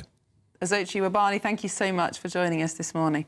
Andrew, I think the most shocking part of this case is that this man was not just getting changed in the changing rooms, but was wearing skimpy boxer shorts and making comments. You know, it's very predatory. It's not just I feel like I'm a woman now, can I use your changing room? He was provocative and intimidatory. And then it was suggested to the nurses that they should be schooled in trans issues and trans rights by that same man. I know. Astonishing. He should be schooled in manners. Well, indeed. Return to chivalry, and going into women's changing room is not part of that. Well, a spokesperson at County Durham and Darlington NHS Foundation Trust said County Durham and Darlington NHS Foundation Trust is committed to providing safe, respectful and inclusive care for patients and working environments for all colleagues. As this matter is the subject of ongoing Employment Tribunal proceedings, it would not be appropriate for the Trust to comment further while the case is active. Well, we know where their position is, because if they did the right thing, they wouldn't need to be going to court. Exactly. And inclusive always means we're going to avoid making a decision. Yeah, absolutely. Well, coming up next, we're off to the Vatican City, where the King and Queen will meet the Pope later on, sadly all being overshadowed by stories about Prince Andrew. Talking of Rome, if you're in search of some holiday sun, here's the forecast. I wonder if it is. I forecast a perfect holiday in the sun. Weather looking good then? For sure, and no worries about our travel insurance. All Clear Travel Insurance sponsors GBNews Travel Destinations Forecast. Bad news if you're off on holiday for the half-term period. Northern parts of Europe, there's still plenty of unsettled weather. Some heavy rain, thunderstorms and also some strong gusty winds at times. Now through Thursday across much of Spain and Portugal, largely settled, though there could be some showers in places. The main area of the unsettled weather are going to be in parts of France, Germany, also Italy and parts of Greece, where we could see some quite intense showers, some thunderstorms and some strong gusty winds, particularly across France. More sunshine around on Friday before a return of the showers over the weekend. All Clear Travel Insurance sponsors GBNews Travel Destinations Forecast.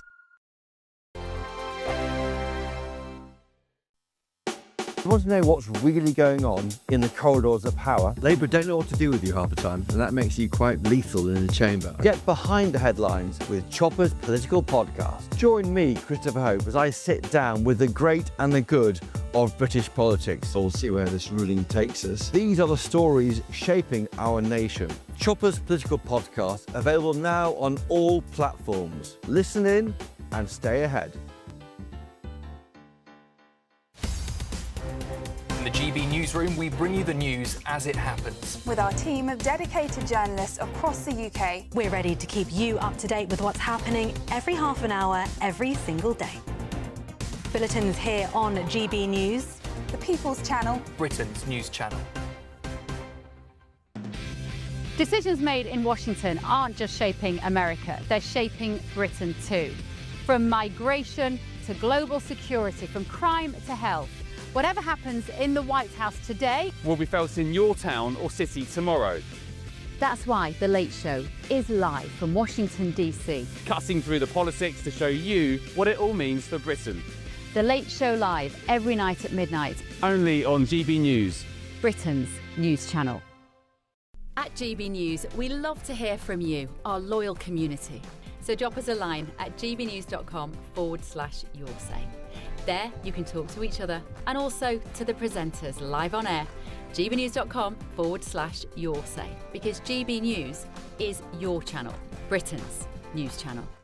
Hi, I'm Michelle Dewberry, and my show is your opportunity to cut through all the noise and dive in headfirst to some robust debates. Ideas clash. Situation, isn't it? Because the failure is you're deliberately avoiding my point. Nothing's held back, And if you think this is the end of it, wait for more. and we do not shy away from the difficult stuff. Sometimes I want to shake people and say, if only you understood. So join me on Jubes & Co weeknights at 6 p.m. only on GB News, Britain's news channel.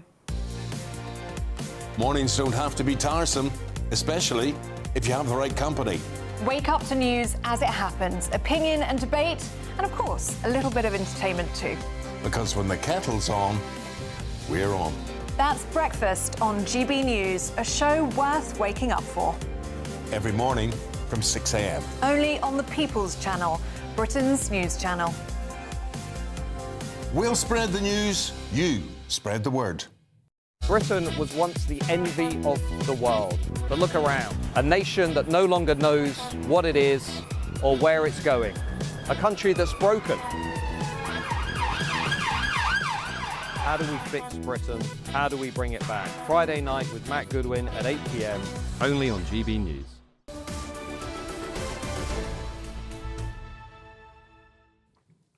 Welcome back to Britain's Newsroom, and the King and Queen will arrive in Rome later today for a historical state visit to the Vatican. Sadly, it's all being overshadowed by Prince Andrew. Again. On the front page of the Daily Mail, it's a picture of Andrew as they explain why the King can't remove his brother from that huge estate called Royal Lodge in Windsor. And in The Sun, it says, "Off you trot, Mr. Windsor." Very clever. Calls to kick Andy from the Royal Lodge. And the royal household and Downing Street are also under pressure to strip Prince Andrew permanently of his remaining titles and privileges after that extraordinary series of emails came to light about his relationship with the ghastly paedophile Epstein. Well, King Charles is being urged to force his brother out of that mansion that he appears to be living in rent-free. Well, our royal correspondent Cameron Walker joins us live from the Holy See. Cameron, we would, of course, talk to you about... Oh, it's raining. Raining. In Rome? It's never rains in Rome. Exactly. I think we shouldn't be raining on the righteous. Obviously, we're going to talk to you, Cameron, about the historic moment. It will be the first time since the Reformation a British monarch has prayed with the Pope. But the Prince Andrew saga just won't go away. No, it's really not, and it's enormously frustrating, I think, for those who I'm speaking to inside Buckingham Palace, because, of course, they want the focus really to be on the King and his mission to promote interfaith harmony. But, of course, as you've been saying, all the front pages and the narrative is around what to do with Prince Andrew. And in the last hour or so, we've had Rachel Maskell, the York MP, lodge, we think, a kind of private members' bill to introduce a law to the Commons which would effectively give King Charles the power to formally strip Prince Andrew even of his royal dukedom, something a number of MPs have said they would support, and 80% of the British public, according to the latest YouGov poll, would also support it. So you've kind of got that going on, bubbling on in the background. And then you also have this issue with Royal Lodge. It appears to be a bit of a watertight lease, really, because Prince Andrew paying peppercorn rent, as we understand it. The Sun reporting this morning he hasn't paid his water bill in a long time as well. And the problem is, if you kick him out early, because this lease lasts until 2075, which is going to be hard enough as it is, because this lease is very watertight, we, as in the taxpayer, indirectly via the Crown Estate, would have to pay Prince Andrew back more than £500,000, because that's what it says on the lease. The building is owned by the Crown Estate. The profits of the Crown Estate go to the Treasury for the wider public good. So the public would be missing out on those profits. However, they're already missing out on profits because Prince Andrew, as we understand it, is only paying peppercorn rent. So it's a really tricky balance for the king because he is effectively powerless to do much about it. The palace sources are basically saying, well, it's up to the government, and the government is saying, well, they take the lead from the palace. So it's really unclear who's taking responsibility for this. And while these questions remain unanswered, it's really, chipping away of what's going on here in the Vatican. Yeah. Well, on the Vatican, can you explain the significance of the king, the head of the Anglican Church, praying with the Pope, the head of the Catholic Church? Yeah, absolutely. So King Charles is Supreme Governor of the head of the Church of England, and it was King Henry VIII, his ancestor in the 1530s, who cut ties with the Roman Catholic Church very dramatically because he wanted to divorce his first wife. So there's kind of been this 500 years of distrust, I suppose. So it's going to be the first time tomorrow that a British king and the Pope, as head of the Roman Catholic Church, will be praying together in public in the Sistine Chapel. It really is a symbolic moments for both churches, ties into the king, of course, wanting to promote interfaith harmony as well, so it should be pretty special. Very much, very special indeed. And there'll be lots of people watching. Fascinating. Absolutely. Thanks, Cameron. We'll be back to you later. Now, still ahead, we're going to hope to hear from GB News' Doogie Beattie, who we hope has recovered because he got caught up in the violent disorder in Dublin last night after people protested outside a migrant hotel. Where have we heard this before? After a migrant was charged with a sexual offence. This is Britain's Newsroom, Britain's favourite morning show on GB News.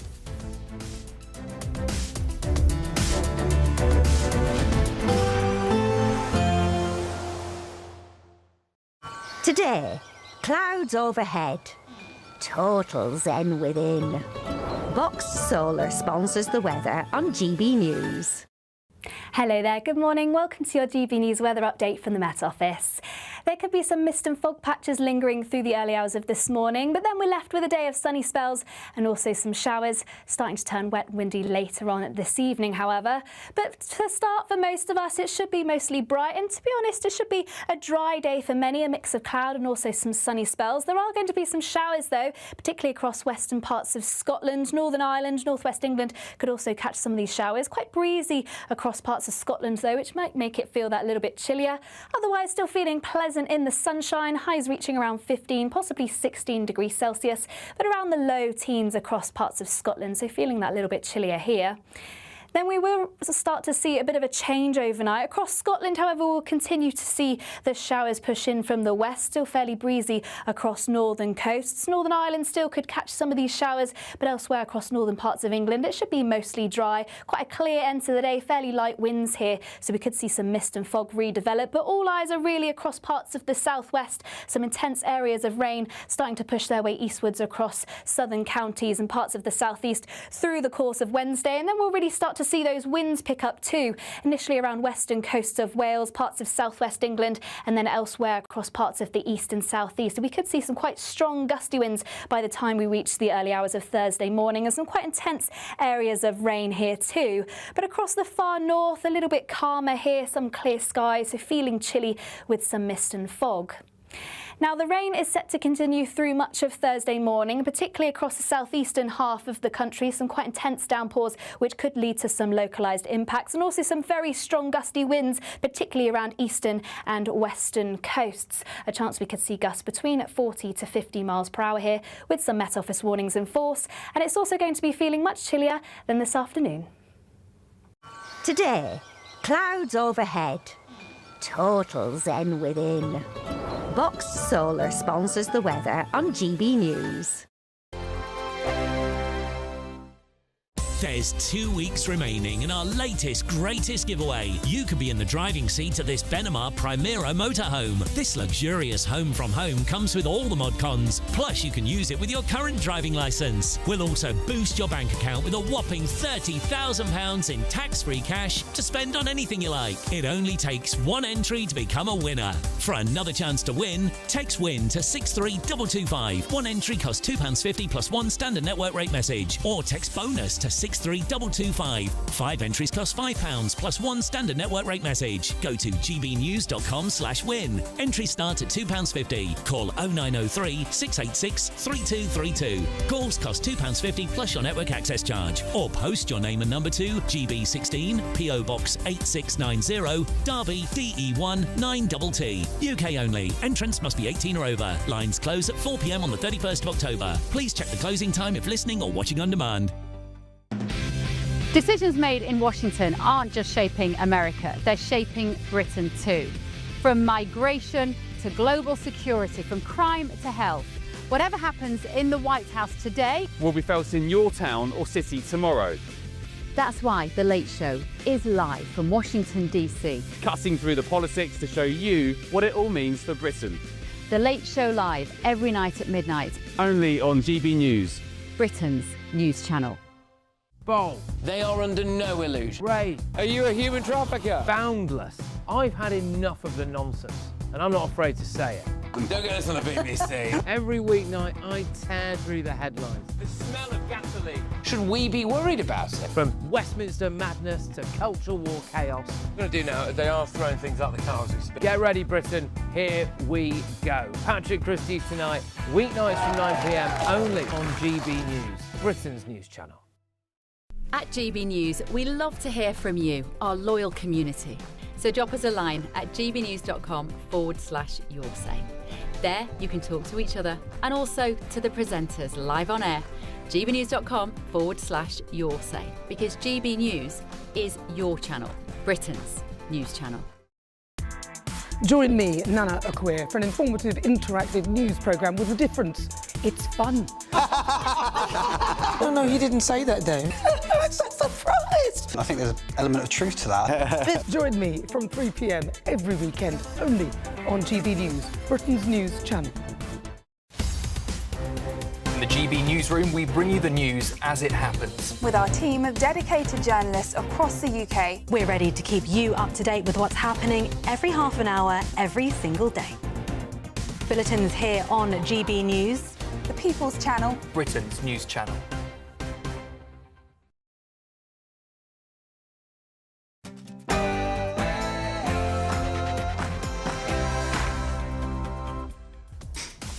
It's 11 o'clock on Wednesday, the 22nd of October, live across the UK, Britain's Newsroom with Andrew Pearce and Miriam Cates. Well, the Home Secretary Shabana Mahmood tells GB News the focus of the grooming gangs inquiry will not change as 4 victims quit their roles. 4 victims have quit as anger rises over the government's handling of this crisis, with calls for Jess Phillips to resign. Disorder in Dublin overnight. 6 people arrested after protests outside a migrant hotel following an alleged sexual assault on Monday morning. GB News reporter Doogie Beattie was caught up in the drama. And in other news, inflation remains at 3.8% as Britain braces for tax rises and spending cuts, and it's all the fault of Brexit, apparently. Yeah, but we have a very good chance of getting there. We didn't get there, but we have a very good chance of getting there. That's the President of the United States speaking in August, but now he will not meet Vladimir Putin after all in Hungary because Russia's refusing America's terms for a ceasefire in Ukraine. And elsewhere, 7 nurses are taking legal action against their NHS trust as a trans woman, a biological man, was allowed to use the women's changing rooms, despite this ruling from the Supreme Court. The unanimous decision of this court is that the terms woman and sex in the Equality Act 2010 refer to a biological woman and biological sex. And the royal row that won't go away. The King and Queen are meeting the Pope later. It's an historic visit, but it's been overshadowed by that man, Prince Andrew, or Mr. Andrew Windsor. All about paying rent at Royal Lodge in Windsor Great Park.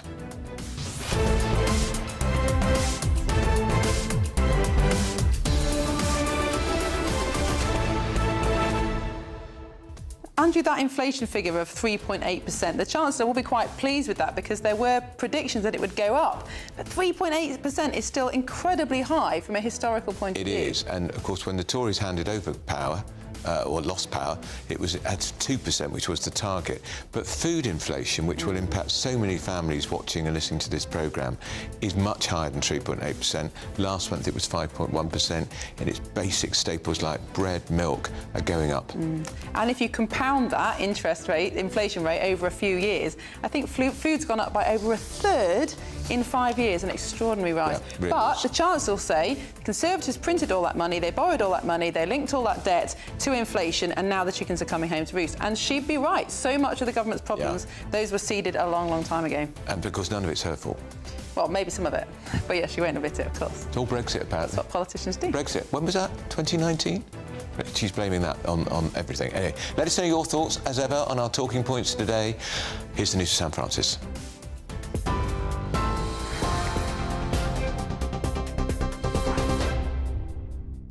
Andrew, Miriam, thank you very much. Good morning to you just after 11 o'clock. The top story this hour. The Home Secretary has rejected claims that the grooming gang's inquiry is being watered down after 4 survivors quit, calling it a cover-up of a cover-up. Shabana Mahmood says it was with a heavy heart she learned of the resignations, insisting survivors are the country are owed answers. She says the inquiry will stay focused on uncovering the truth, despite days of turmoil and growing pressure to rebuild trust. Well, earlier today, Cabinet Minister Emma Reynolds told us she was sorry if victims felt let down, but said the government remains committed to delivering justice.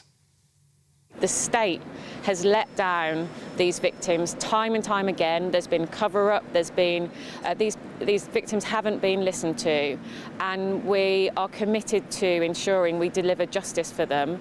We've got to rebuild the trust of the victims. We've got to ensure they have trust in this process. The Home Secretary has been really clear that we are not diluting the focus of the inquiry. We are not widening its scope, and we will not shy away from the difficult issues, such as looking at the religious and ethnic background of the offenders. Inflation has held steady at 3.8% for the 3rd month in a row, but still nearly double the Bank of England's 2% target. The latest figures show falling food prices were offset by higher petrol and airfare costs. The Chancellor, Rachel Reeves, says she's not satisfied with the figures, insisting the government must do more to support efforts to bring down prices. But Shadow Chancellor Mel Stride told us inflation is still punishing families, and he blames Labour for the rising costs.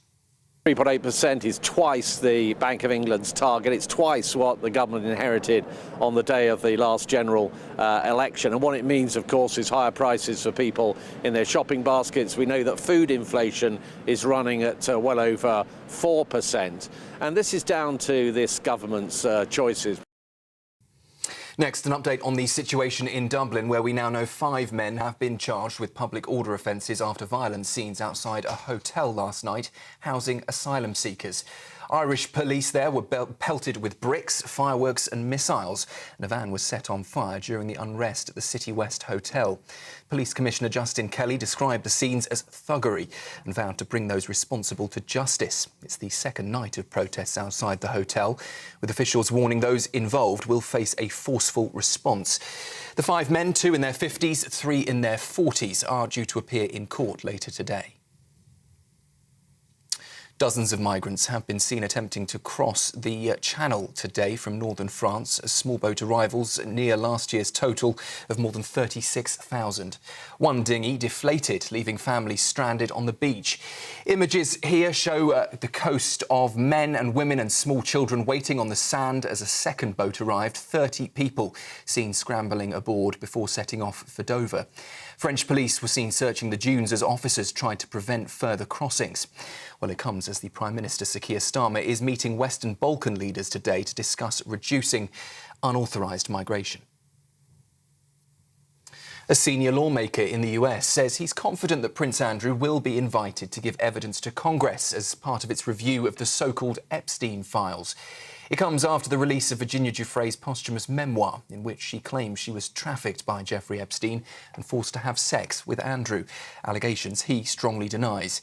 The Democrat Stephen Lynch claims both Democrats and Republicans on the committee are determined to hear from everyone involved in the scandal. Ukraine has said it struck a Russian chemical plant with UK-supplied Storm Shadow missiles in what it's calling a successful hit deep inside enemy territory. The facility, which Ukraine says makes explosives and rocket fuel for Russia's military, was targeted in that massive strike that reportedly broke through Russian air defences. Hours later, Russia launched a wave of retaliatory attacks across several regions, killing 6 people, including 2 children. The strikes come as Prime Minister Sir Keir Starmer and other European leaders are vowing to ramp up pressure on Moscow's economy and defence industry until they say Vladimir Putin is ready for peace. And Eurostar has announced plans to introduce the first ever double-decker high-speed trains through the Channel Tunnel. 30 new trains have been ordered, with the first 6 due to enter service in 2031. It will mark the first time in 60 years that double-decker trains have operated on Britain's railways. The last were withdrawn back in 1971. Andrew Peers remembers it well. Those are the latest headlines. I don't think he heard me. Let's see. Here's Andrew and Miriam. Take the GB News family with you on any device. As long as you have an internet connection, tune into GB News anywhere on the planet or beyond.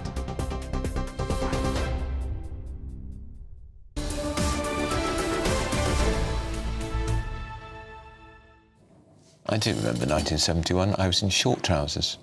Very fetching I look too, apparently. This is Britain's Newsroom, live across the UK. I'm Andrew, this is Miriam. We've got lots of text and emails, haven't we? We have none about your short trousers, sadly, yet, but No, I'm sure they will now come flooding in. Well, you're not going to like this one, Andrew, but Hazel says, stop the witch hunt on Prince Andrew. He's not done anything wrong. Why has he had his title taken off him by the King? I mean, we do believe in free speech in this channel. Yeah, but why did he pay £12 million to a woman he says he's not sure if Because he he didn't met? want to be dragged through court. I mean, you can, you know, you can make these arguments, but... And I'm afraid his judgment in being friends with a convicted paedophile is appalling. Yes, I think at the very least, very poor judgment is what he's guilty of. Jackie says on the nurses, so we're talking about these Darlington nurses who want the changing room to be single-sex.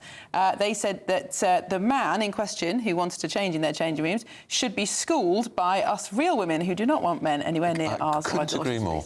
Completely agree with that. And Lambert says, I was asked to take part in an NHS survey. I gave up after the 5th page of gender and sexuality. Oh.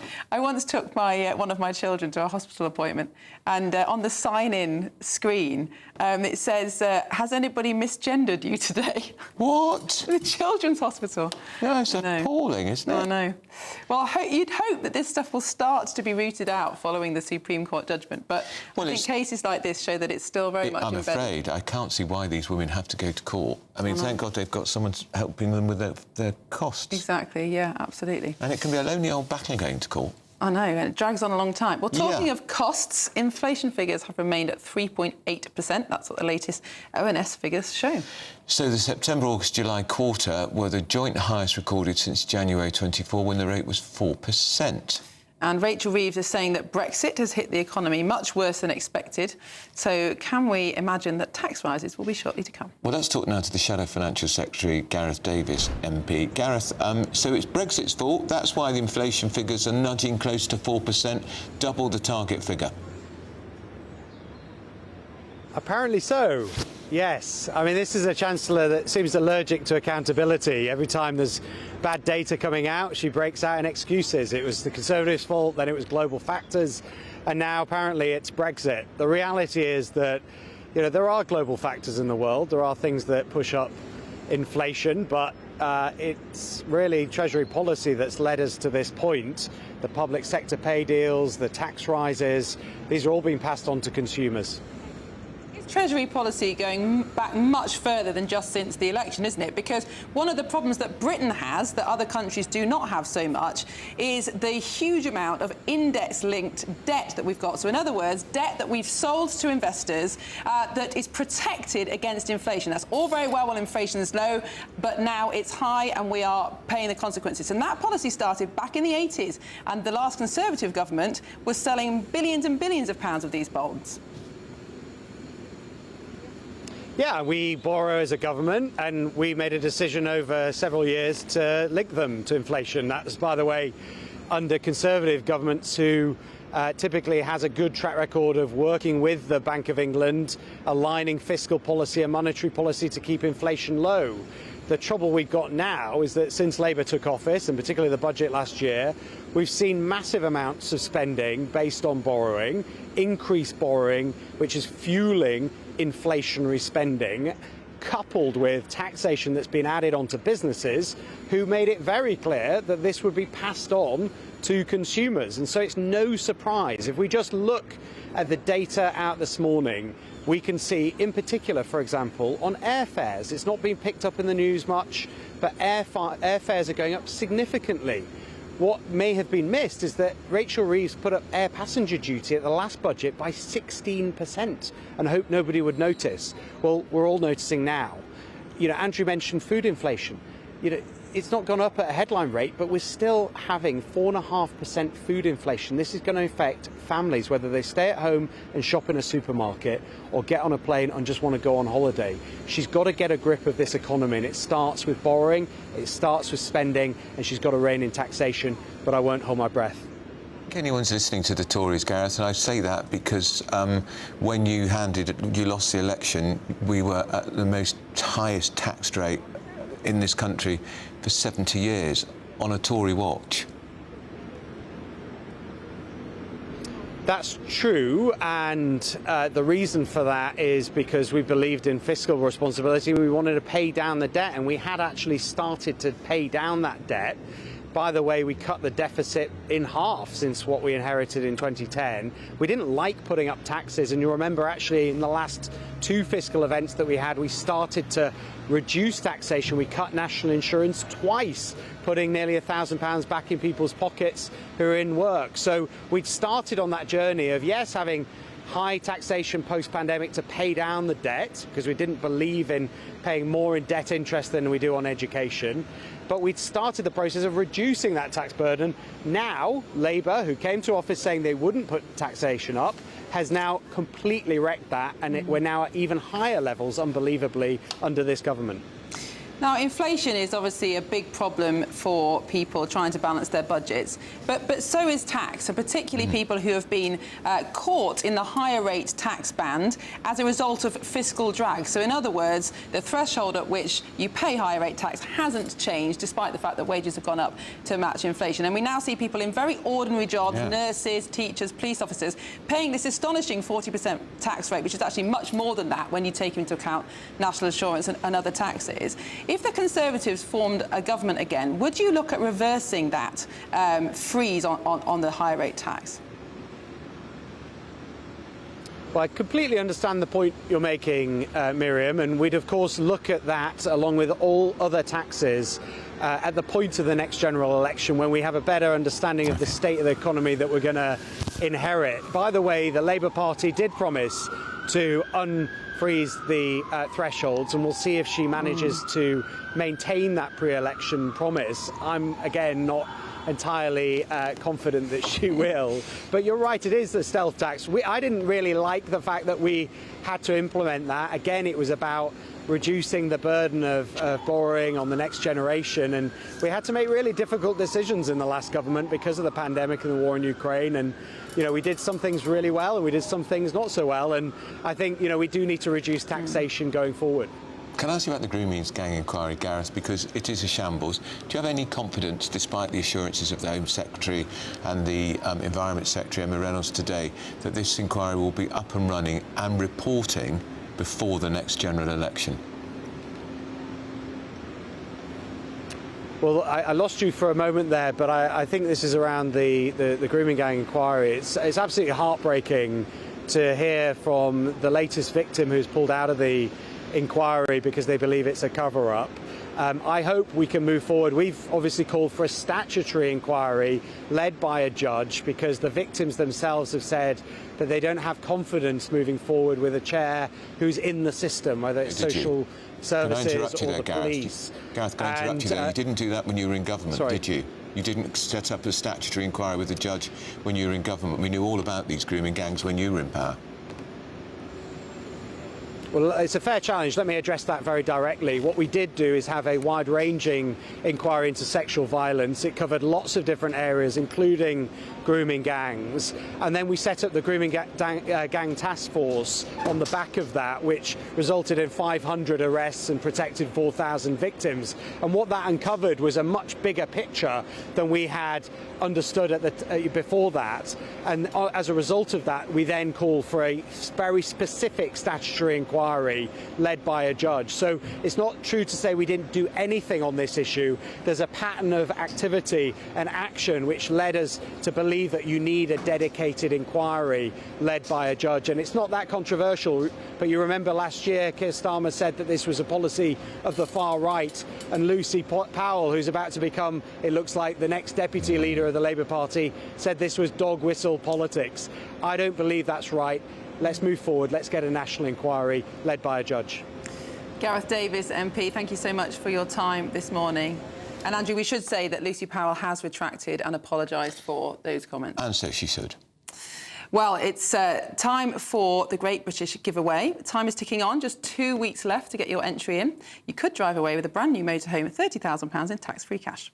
Here's all the details. There's 2 weeks remaining in our latest greatest giveaway, and a prize worth over £104,000 really could be yours. You could be in the driving seat at this Benamar Primera motorhome. This luxurious home from home comes with all the mod cons, comfortably sleeps your family of 4, and comes fully kitted out with bicycle rack and side awning. Plus, you can use it with your current driving licence. We'll also boost your bank account with a whopping £30,000 in tax-free cash to spend on anything you like. It only takes one entry to become a winner, and that winner really could be you. For another chance to win, text WIN to 63225. One entry costs £2.50 plus one standard network rate message, or text BONUS to 63225. 5 entries cost £5 plus one standard network rate message. Go to gbnews.com/win. Entry starts at £2.50. Call 0903 686 3232. Calls cost £2.50 plus your network access charge, or post your name and number to GB16 PO Box 8690, Derby, DE1 9TT. UK only. Entrance must be 18 or over. Lines close at 4 p.m. on the 31st of October. The winner will be contacted live on GB News, week commencing 10th of November. Please check the closing time if listening or watching on demand. Good luck. Now, we're going to share with you why the former Labour MP Stephen Pound thinks he's John Wayne, who, as you will recall, was one of the great Western actors of our time. 6'4" he was. And broadcaster Mike Parry too. Why he thinks he's John Wayne. Well, you won't want to miss that, but first of all, if you're in search of some holiday sun, here's the forecast for some of the top European destinations.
Mornings don't have to be tiresome, especially if you have the right company.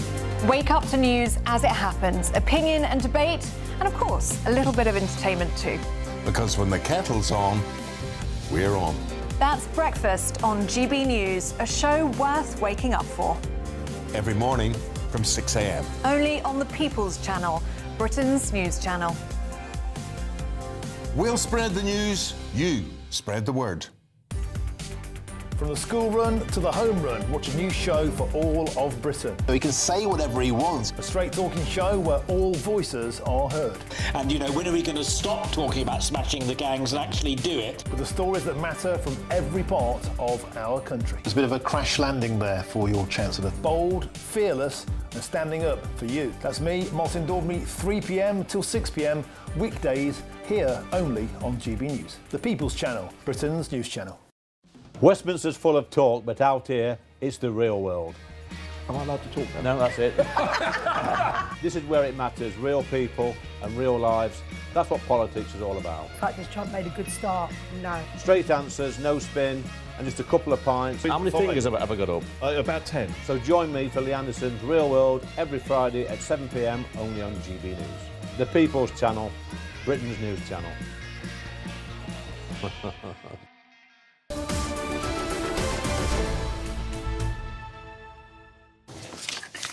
Welcome back. It's 22 minutes past 11. You're watching Britain's Newsroom on GB News with Andrew Pearce and Miriam Cates. Now, joined by our panellist, the Labour MP, former Labour MP Stephen Pound, and broadcaster Joe's Mike Parry in the studio, who think they have what it takes to be a John Wayne. Now, you might ask why they are making themselves look complete fools. It's because we asked them to. That's the and they've truth. been very game. They're very game because, according to research, a survey, John Wayne's swagger is how you convey the impression of power. Well, I have to say, the closest I've ever been to power is here today. But John Wayne always looked like he had an invisible horse in between his legs. He did, and the famous expression was, get off of your horse and drink your milk, right? Yeah, no. And it says his distinctive wide-based walk helped solidify his tough guy persona that became iconic in his Western films and the all-American boy. He used to say, give me a glass of milk in a dirty glass. But do you know the famous... It's an American accent, Stephen? No, it's Welsh. Right. His real name was Slow, but how is this a news story? His real name was Marion Montgomery, so he obviously came from Montgomeryshire. Yeah. Do you know that one in The Greatest Story Ever Told, when he played the centurion at the foot of the cross? More all. And he said, he was the son. More oars. He surely was the son. Absolutely. But no, Miriam, a good question. The thing is that researchers have now found that you express power, like powerful leaders in the world, by adopting the John Wayne walk. No. You've seen the Putin walk when he walks down that long corridor to the camera. You've seen the Bill Clinton walk. And I can tell you a great story. Sean Connery got the job as James Bond because Cubby Broccoli, who started the whole franchise, saw him walking up the street at Pinewood Studios towards their office and said, that man owns the road. He's going to be James Bond. I wonder if it's related to, you see this in, the natural world as well, that animals, when they want to make themselves appear strong, to cut off, other animals Predators. fighting and predators, they have ways of making themselves just look bigger. I wonder if it's I have to say, the animal world and the world of politics are very, very closely related in many cases. Yes. And they used to advise us, back in the days when we used to actually get told, have these training sessions, so stand with your legs apart for the men, and you'd actually look aggressive, and when you're sitting down, sit there with your legs spread wide. And I'm not sure what the female equivalent Well, hang on, let's think about it, because Mrs Thatcher, the most powerful exactly so. world what was leader, the equivalent? But she scuttled the way she walked. I mean, she had a strange little walk. Yes, she did. She had tiptoeing almost, wasn't it? She did. Like high heels does like that. No swagger. Yeah. Well, I think, doesn't that prove it? It's what you are, not what you pretend to be. Yeah. To make myself more powerful, I'm a huge fan of Peaky Blinders, OK? I like that. And I just love... Cillian Murphy? No. There's Tommy, not a crossover what's the lead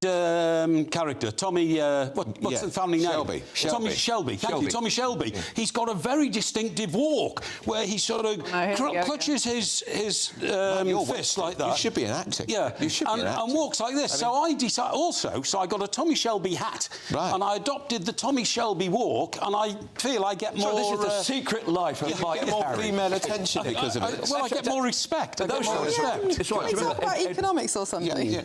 But one question is, why are these scientists and researchers not doing serious research. Yeah, like trying to find a cure for cancer. Hang on a second. That woman who was cutting down the yellow ribbons in North London last week, she's getting a huge amount of money from the council to actually study supernatural activities in the Gaza Strip. That was her PhD thesis. The taxpayer. Oh, it's ridiculous, isn't it? Shall we go on to our royal story? Because, of course, the King is in Rome. This is a fairly low bar. Well, as a Catholic, are you thrilled that our King is... I'm absolutely delighted. And I think Pope Leo is obviously a wonderful Pope, and he's already shown that he likes, just as Pope John Paul II, to reach across to the other communities. And I think the fact that they'll be praying together for the first time since the Reformation, and don't forget, it was only a few hundred years ago, each side was burning the other. Yeah, and of course the Catholic faith is opposed to a divorce, and King Charles is head of the Church of England, predicated on a divorce. Well, so was JFK. He was divorced. You can actually get a papal annulment. Well, divorce is what started it all. That's why Henry VIII broke up. But I mean, well spotted, 1542. They think very much alike, don't they? Because Pope Leo and well, in terms of embracing other faiths and religions, King Charles has been at this ever since he was Prince Charles. I mean, he's been criticised over and over again for having too liberal a view of our diverse society, when he's always said, I'm reaching out, I want to, all faiths are welcome, that's how I will rule as a king. He says he's not fid defensor, he's not defensor of the faith, he's defensor of faiths. But I think it was a Pope not that long ago who said, I don't believe in ecumenism, I believe in you-come-inism. I think Tim Stanley in the Telegraph... He said it in a German accent, by the way. Okay, well, just please spare us your German accent, Steve. The Welsh one, Welsh-stroke Mississippi. What did Tim Stanley write? That is easy for you to talk, Englander. Oh, thank you. Tim Stanley in the Telegraph was writing about this, and he was saying, much is being made of this healing the rift of the Reformation, but he said that Catholics have long ceased to care, and the Anglicans have just ceased.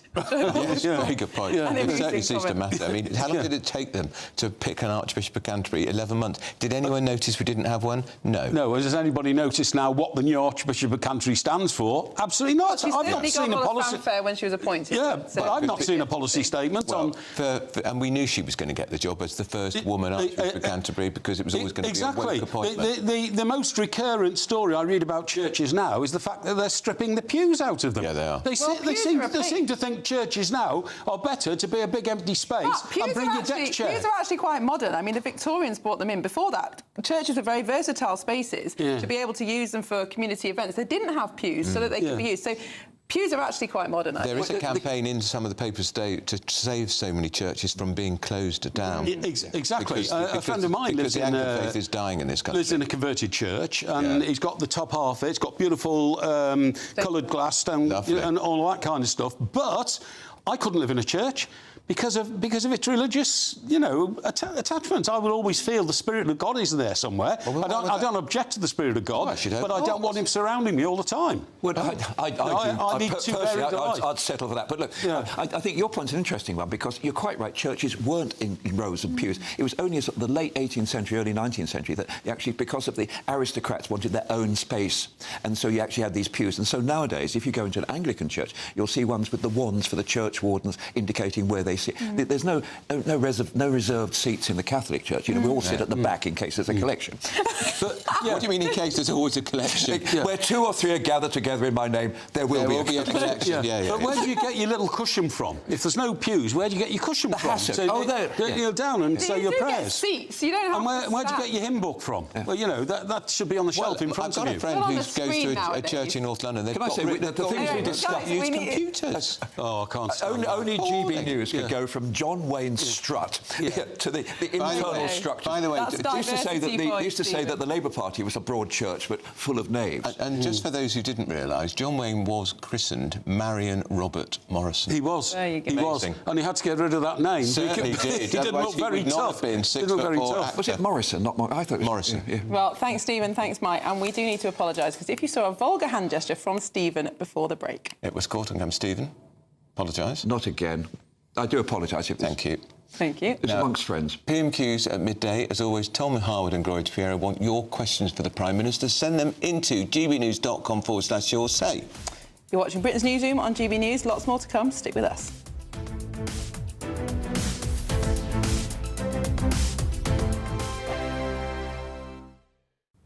Hello there, good morning. Welcome to your GB News weather update from the Met Office. It's going to be a bright day ahead, occasional showers at times, turning very wet and windy later though, with some Met Office weather warnings in force for Thursday. And it's all due to this area of low pressure slowly skirting its way towards the Atlantic. This has actually been named by the French Met Services as Storm Benjamin. But for the time this afternoon, it should be mostly bright. It's almost the calm before the storm. Many areas seeing a dry day with sunny spells. There will be some showers, mostly across Scotland, Northern Ireland, quite breezy here too, and eventually we'll start to see outbreaks of rain push into the far western part of Cornwall. Otherwise, fairly pleasant in the sunshine, highs reaching around 16 degrees Celsius. Then it's later into the evening where we'll begin to see that change, some very wet and windy weather on its way. At first pushing into parts of Devon and Cornwall and slowly pushing its way eastwards into central areas and parts of southeastern England. And it's here where we'll really start to see winds pick up through the course of the evening. A little calmer elsewhere, still occasional showers across parts of Northern Ireland, western areas of Scotland. But towards the east of Scotland, northeastern parts of England, winds should remain mostly light, some clear skies, so turning chilly here, possibly even some mist and fog and also some frost by dawn. But elsewhere it's a very unsettled picture, some very heavy and persistent outbreaks of rain, at first pushing into parts of southeast England before a second band of heavy rain pushes into parts of Devon and Cornwall. And some very strong winds initially around coasts of Wales, southwest England, and then later through the day we'll start to see those strong winds across parts of the southeast, particularly around any coastal areas. So for the morning commute on Thursday, it is set to be unsettled. We'll see strengthening winds not just around coasts but also through inland areas as well, and into the afternoon we could potentially see wind gust speeds of around 60 miles per hour. A little more settled elsewhere, still some showers across the northwest, and it is going to be feeling much chillier for all, highs reaching around 12 degrees Celsius. You want to know what's really going on in the corridors of power? Labour don't know what to do with you half the time, and that makes you quite lethal in the chamber. Get behind the headlines with Chopper's political podcast. Join me, Christopher Hope, as I sit down with the great and the good of British politics. We'll see where this ruling takes us. These are the stories shaping our nation. Chopper's political podcast, available now on all platforms. Listen in and stay ahead. Decisions made in Washington aren't just shaping America, they're shaping Britain too. From migration to global security, from crime to health. Whatever happens in the White House today will be felt in your town or city tomorrow. That's why The Late Show is live from Washington, D.C. Cutting through the politics to show you what it all means for Britain. The Late Show live every night at midnight. Only on GB News, Britain's news channel.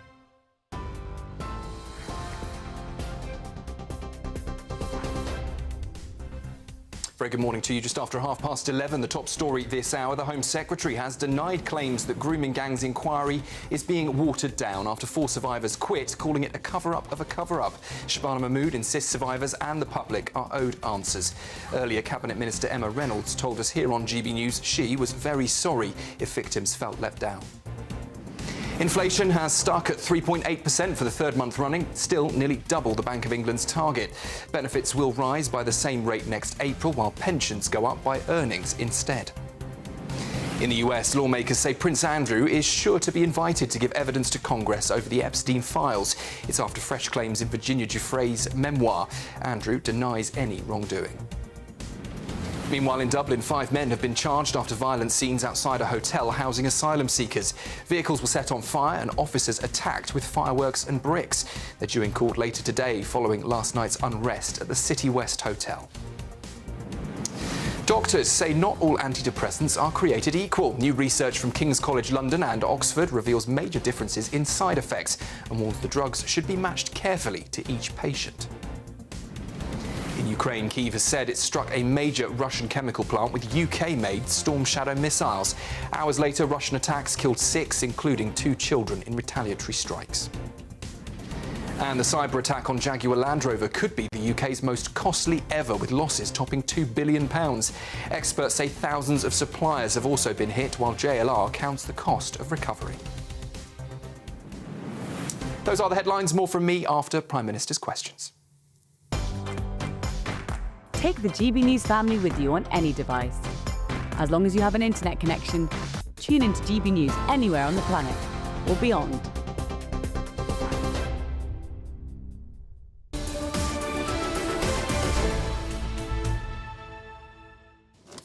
That 2 billion figure is staggering. Yes, the losses for JLR, Jaguar Land Rover. Because there was no car production for weeks and weeks, but 2 billion. Of course, Marks and Spencer's lost as well, a lot. It was hundreds of millions, wasn't it? But it wasn't in that league. That is terrible. I wonder if it is Russia. Well, could be. China. And then, of course, a couple of days ago we had that internet outage. 30% of websites went down. That would have cost the economy. That would have cost the economy money because so much of it is linked to the internet now. Let's go back to pen and paper. I know that's where you're happiest. My laptop works, by the way, now. Remember the other day? Oh, it's a new one. That's why it works. That's fine. I'd broken it. Yeah, indeed. Well, let's move on to our top story of the day. And speaking exclusively to GB News, the Home Secretary, Shabana Mahmood, has outlined how she will salvage the grooming gang inquiry after 48 hours of complete chaos. So the Home Secretary said it's time for truth. For years, the victims were ignored, a few, this channel among them, listened to them and gave them voice. But to its eternal discredit, the state, in its many forms, did not heed their call until it was far too late. Well, this comes as the Safeguarding Minister, Jess Phillips, is facing calls to resign from some victims, with GB News revealing last night that a fourth survivor has quit the panel for the National Inquiry. Well, let's talk to GB News national reporter Charlie Peters, who's made all the running on this story. Wheeling out the Home Secretary, Charlie, clearly they realised damage was done by Jess Phillips in the House of Commons. The tone was wrong, she was strident, hectoring, and she says she was hectoring Tory MPs, but it appeared she was hectoring the victims, who she effectively said were lying. I think using the term misinformation in the chamber was quite difficult, particularly after she'd released that letter the day before to MPs in the Home Affairs Select Committee, referring to claims that were untrue about widening the scope of the inquiry. Now, the government insists it's going to be tightly focused, but the reason why we'd carried those concerns about the scope being widened is because we had seen correspondence sent to members of this panel, set up by NWG, a charity working with the survivors and working with the Home Office, asking them, do you want it explicitly on grooming gangs or do you want to expand it? So it was a justified concern for them to have, particularly as they've been overlooked for decades. There have been big inquiries in the past that have missed the focus. And that's not to say that all of these cases are look strictly group-based. Some of the worst offending, for example, in Telford, we weren't sure if there were groups linked or if there were networks involved, but it was very clear that that was really important examples of CSE to be involved with. So, you know, there is nuance there, and some survivors are quite keen to look at other elements of CSE involved in this inquiry. But to outright say, should it look beyond grooming gangs, that's obviously going to concern a lot of people on the panel who then come to us and share those concerns because they know that we get it, right? And I think the Home Secretary, Shabana Mahmood, appears to get it as well, saying last night that those concerns were justified.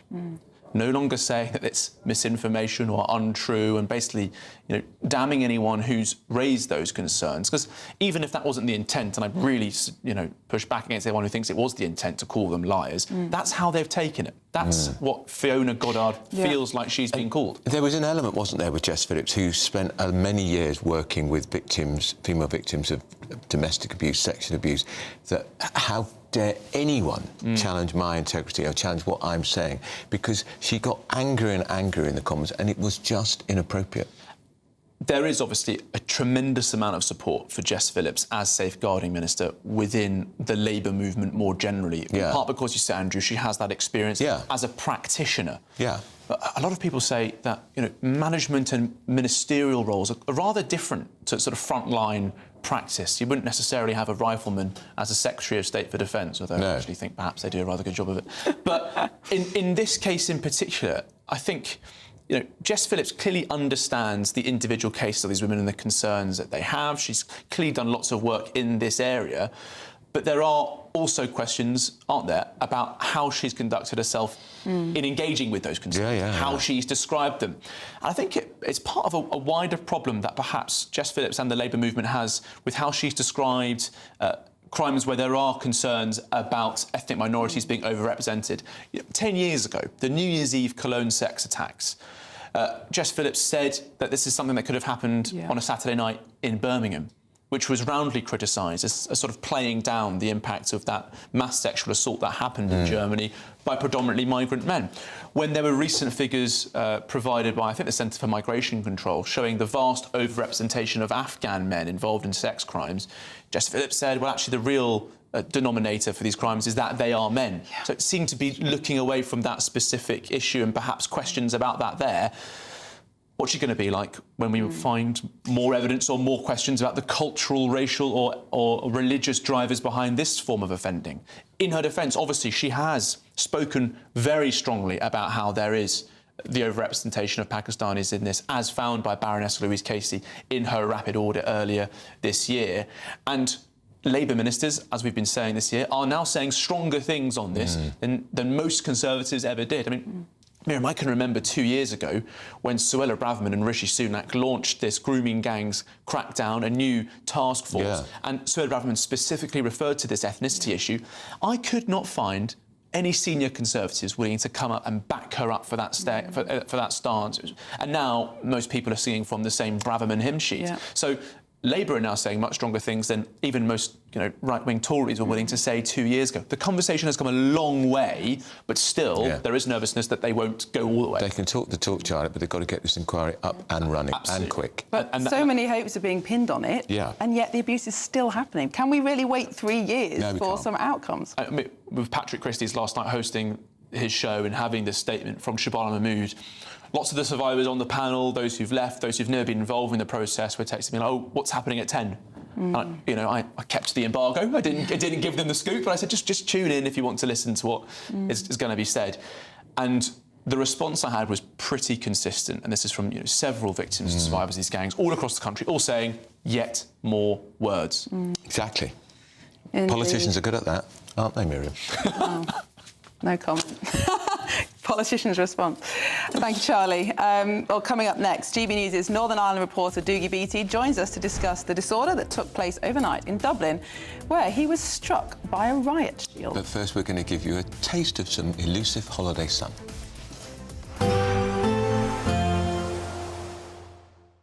You're looking happy. Well, the forecast looks good.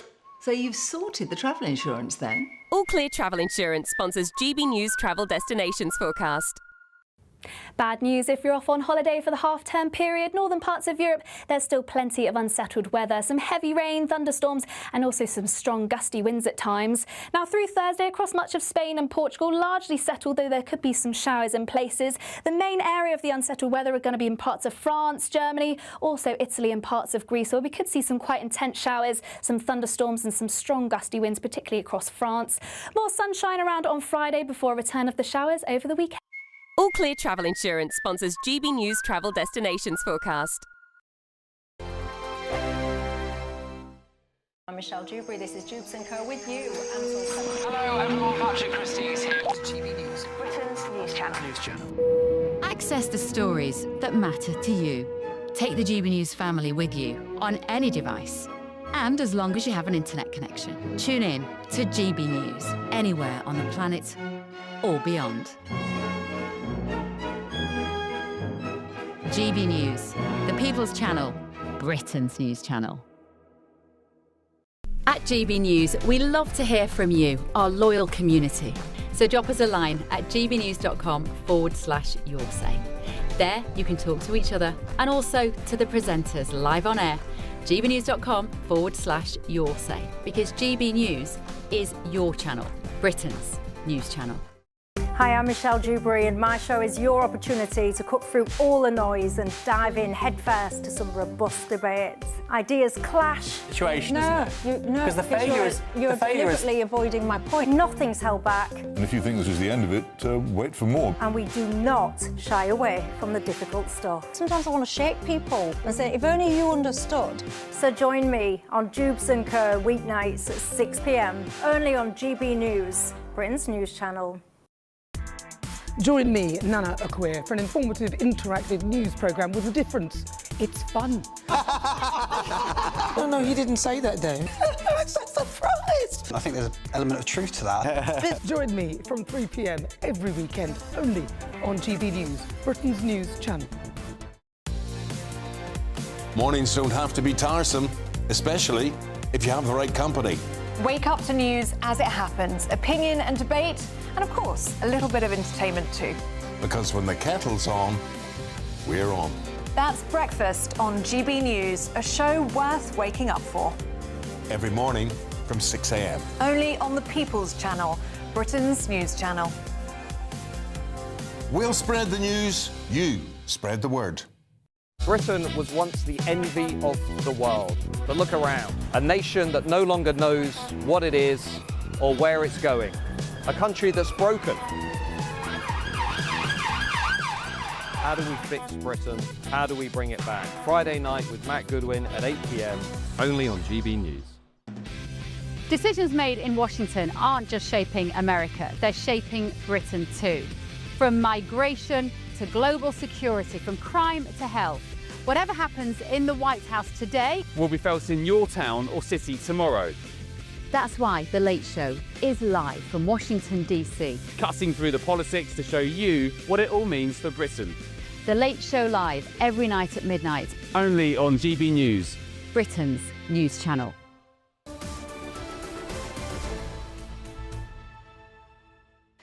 Welcome back to Britain's News. We're off to Dublin, where 5 men have been charged after violent scenes outside a hotel housing asylum seekers. Vehicles were set on fire and police officers were attacked with fireworks and bricks. Well, they're due in court today following last night's unrest at City West Hotel. Let's talk to our GB News' own Northern Ireland reporter, Doogie Beattie in Belfast, who was in the thick of the battle. Doogie, tell us more. And are you OK, by the way? Yes, I'm fine. I've been in the media for over 32 years, and as you can imagine, in Northern Ireland before the Good Friday Agreement was signed, many's a running battle. I was filming and reporting on at that stage, so it wouldn't be foreign to me to be in amongst this.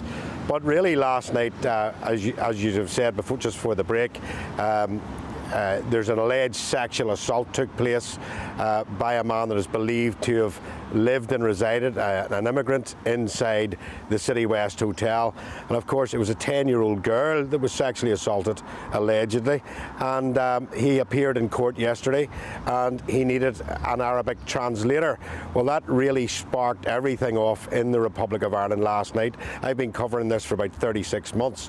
And a protest outside the City West Hotel started to see small clashes and skirmishes at one point, which turned into a full street battle with the Garda Síochána and protesters. Now, bits of pavement and everything else were being ripped up, fireworks thrown at the guards, and at that point we were a crew in there, camera one, myself, my back watcher, and what you do in that position is you move yourself to the front line and go far to the right or the left, never through the middle, and you get into the hedge, and as the police go past you, you identify yourself, they see you're no threat, and they go on, and then you're behind the police lines. And that is a good option for the police comms here in Northern Ireland, because then you can't see what's going on at the front and you're reporting from behind police lines. But that didn't happen last night. What did happen was that the police actually, and if you look at the footage, they go past us, then they come back, they hit our camera woman with a riot shield. I pick up the camera, you can see them going past us, they then double back, pepper spray us, and then smash the camera with the riot shield into my own face at that stage. And it was very, very suspect, and I would like to think that that was just a naive police officer. Now, the Garda Síochána have commented on it, and they've said that they will not comment on an open case, and that they provide training for the media in these areas. But definitely any training I have done, and I have been in war zones and everything, you go to the police that will, it's their job to protect you, not identify yourself as non-threatening. They can see that you're the media and they pass by. So you have to ask, was it a naive officer, or were we being singled out at that time? As yet, we do not know. But that riots went on quite a long while last night. It was 1 o'clock in the morning before I actually got out of a cul-de-sac that they had been sort of pushing the rioters back into. And of course, we were forced to be on the rioters' side of the line. And there was a police vehicle burnt, 15 horses let loose down through the middle of the Garda Síochána lines, while the guards themselves had deployed water cannon, TSG and the dog units, as well as their own mounted units. So things in the Republic of Ireland on this presidential weekend are getting very, very I'm afraid explosive. we're going to have to leave it there, but thank you very much, and I'm glad you're OK. Now, we got a statement from the Irish Police said this evening members of the Irish Police on duty at a public gathering at City West were subjected to sustained levels of violence. This was not peaceful protest. The violence exhibited was thuggery and an attempt to intimidate and injure. During the evening, there were sustained attacks on our officers, including physical violence, bricks thrown and fireworks discharged at Garda members and the arson of a Garda van. Well, still to come, Kevin Badenoch takes on Sir Keir Starmer at PMQs at midday. Stay with us for all the build-up. She'll do. Expect warm spells with the odd rude interruption. Box Boiler sponsors the weather on GB News. Hello there, good morning. Welcome to your GB News weather update from the Met Office.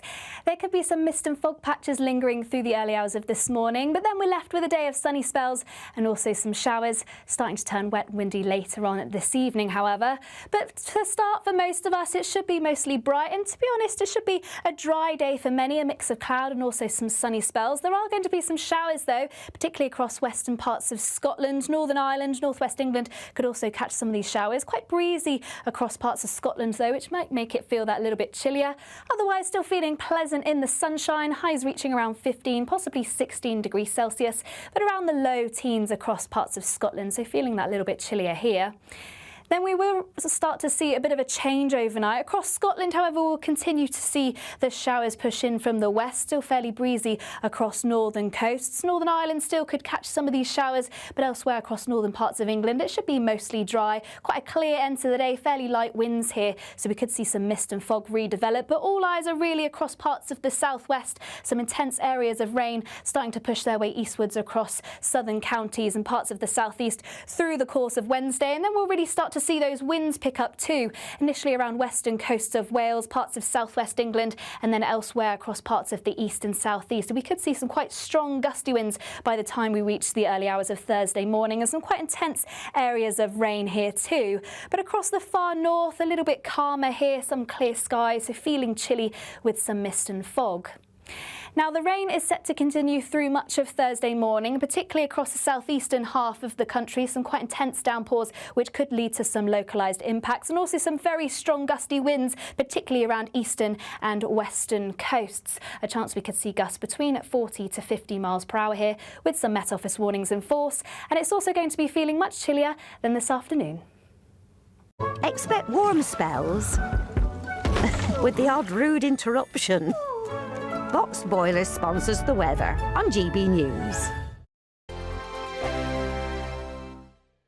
There's 2 weeks remaining in our latest, greatest giveaway. You could be in the driving seat of this Benamar Primera motorhome. This luxurious home from home comes with all the mod cons. Plus, you can use it with your current driving licence. We'll also boost your bank account with a whopping £30,000 in tax-free cash to spend on anything you like. It only takes one entry to become a winner. For another chance to win, text WIN to 63225. One entry costs £2.50 plus one standard network rate message. Or text BONUS to 63225. 5 entries cost £5 plus one standard network rate message. Go to gbnews.com/win. Entries start at £2.50. Call 0903 686 3232. Calls cost £2.50 plus your network access charge. Or post your name and number to GB16 PO Box 8690 Derby DE1 9TT. UK only. Entrance must be 18 or over. Lines close at 4 p.m. on the 31st of October. Please check the closing time if listening or watching on demand.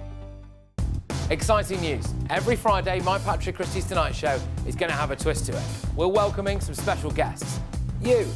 That's right, on Fridays I'm going to be doing my show in front of a live studio audience, because this show is about you and what you have to say. It's going to be the same big debates, same big topics, same big opinions. But every Friday night at 9 p.m, you are invited to come on down to Patrick Christie's Tonight to be a part of the action. Only on GB News, the People's Channel, Britain's news channel. Hi, I'm Michelle Dewberry, and my show is your opportunity to cut through all the noise and dive in headfirst to some robust debates. Ideas clash. Situation, No, Because the failure is... You're deliberately avoiding my point. Nothing's held back. And if you think this is the end of it, wait for more. And we do not shy away from the difficult stuff. Sometimes I want to shake people and say, if only you understood. So join me on Dubes & Co. weeknights at 6 p.m, only on GBNews, Britain's news channel. Join me, Nana Akweer, for an informative, interactive news programme with a difference. It's fun. No, he didn't say that, though. I'm so surprised. I think there's an element of truth to that. Join me from 3 p.m. every weekend, only on GB News, Britain's news channel. In the GB Newsroom, we bring you the news as it happens. With our team of dedicated journalists across the UK. We're ready to keep you up to date with what's happening every half an hour, every single day. Bulletins here on GB News. The People's Channel. Britain's news channel. Britain was once the envy of the world. But look around. A nation that no longer knows what it is or where it's going. A country that's broken. How do we fix Britain? How do we bring it back? Friday night with Matt Goodwin at 8 p.m, only on GB News.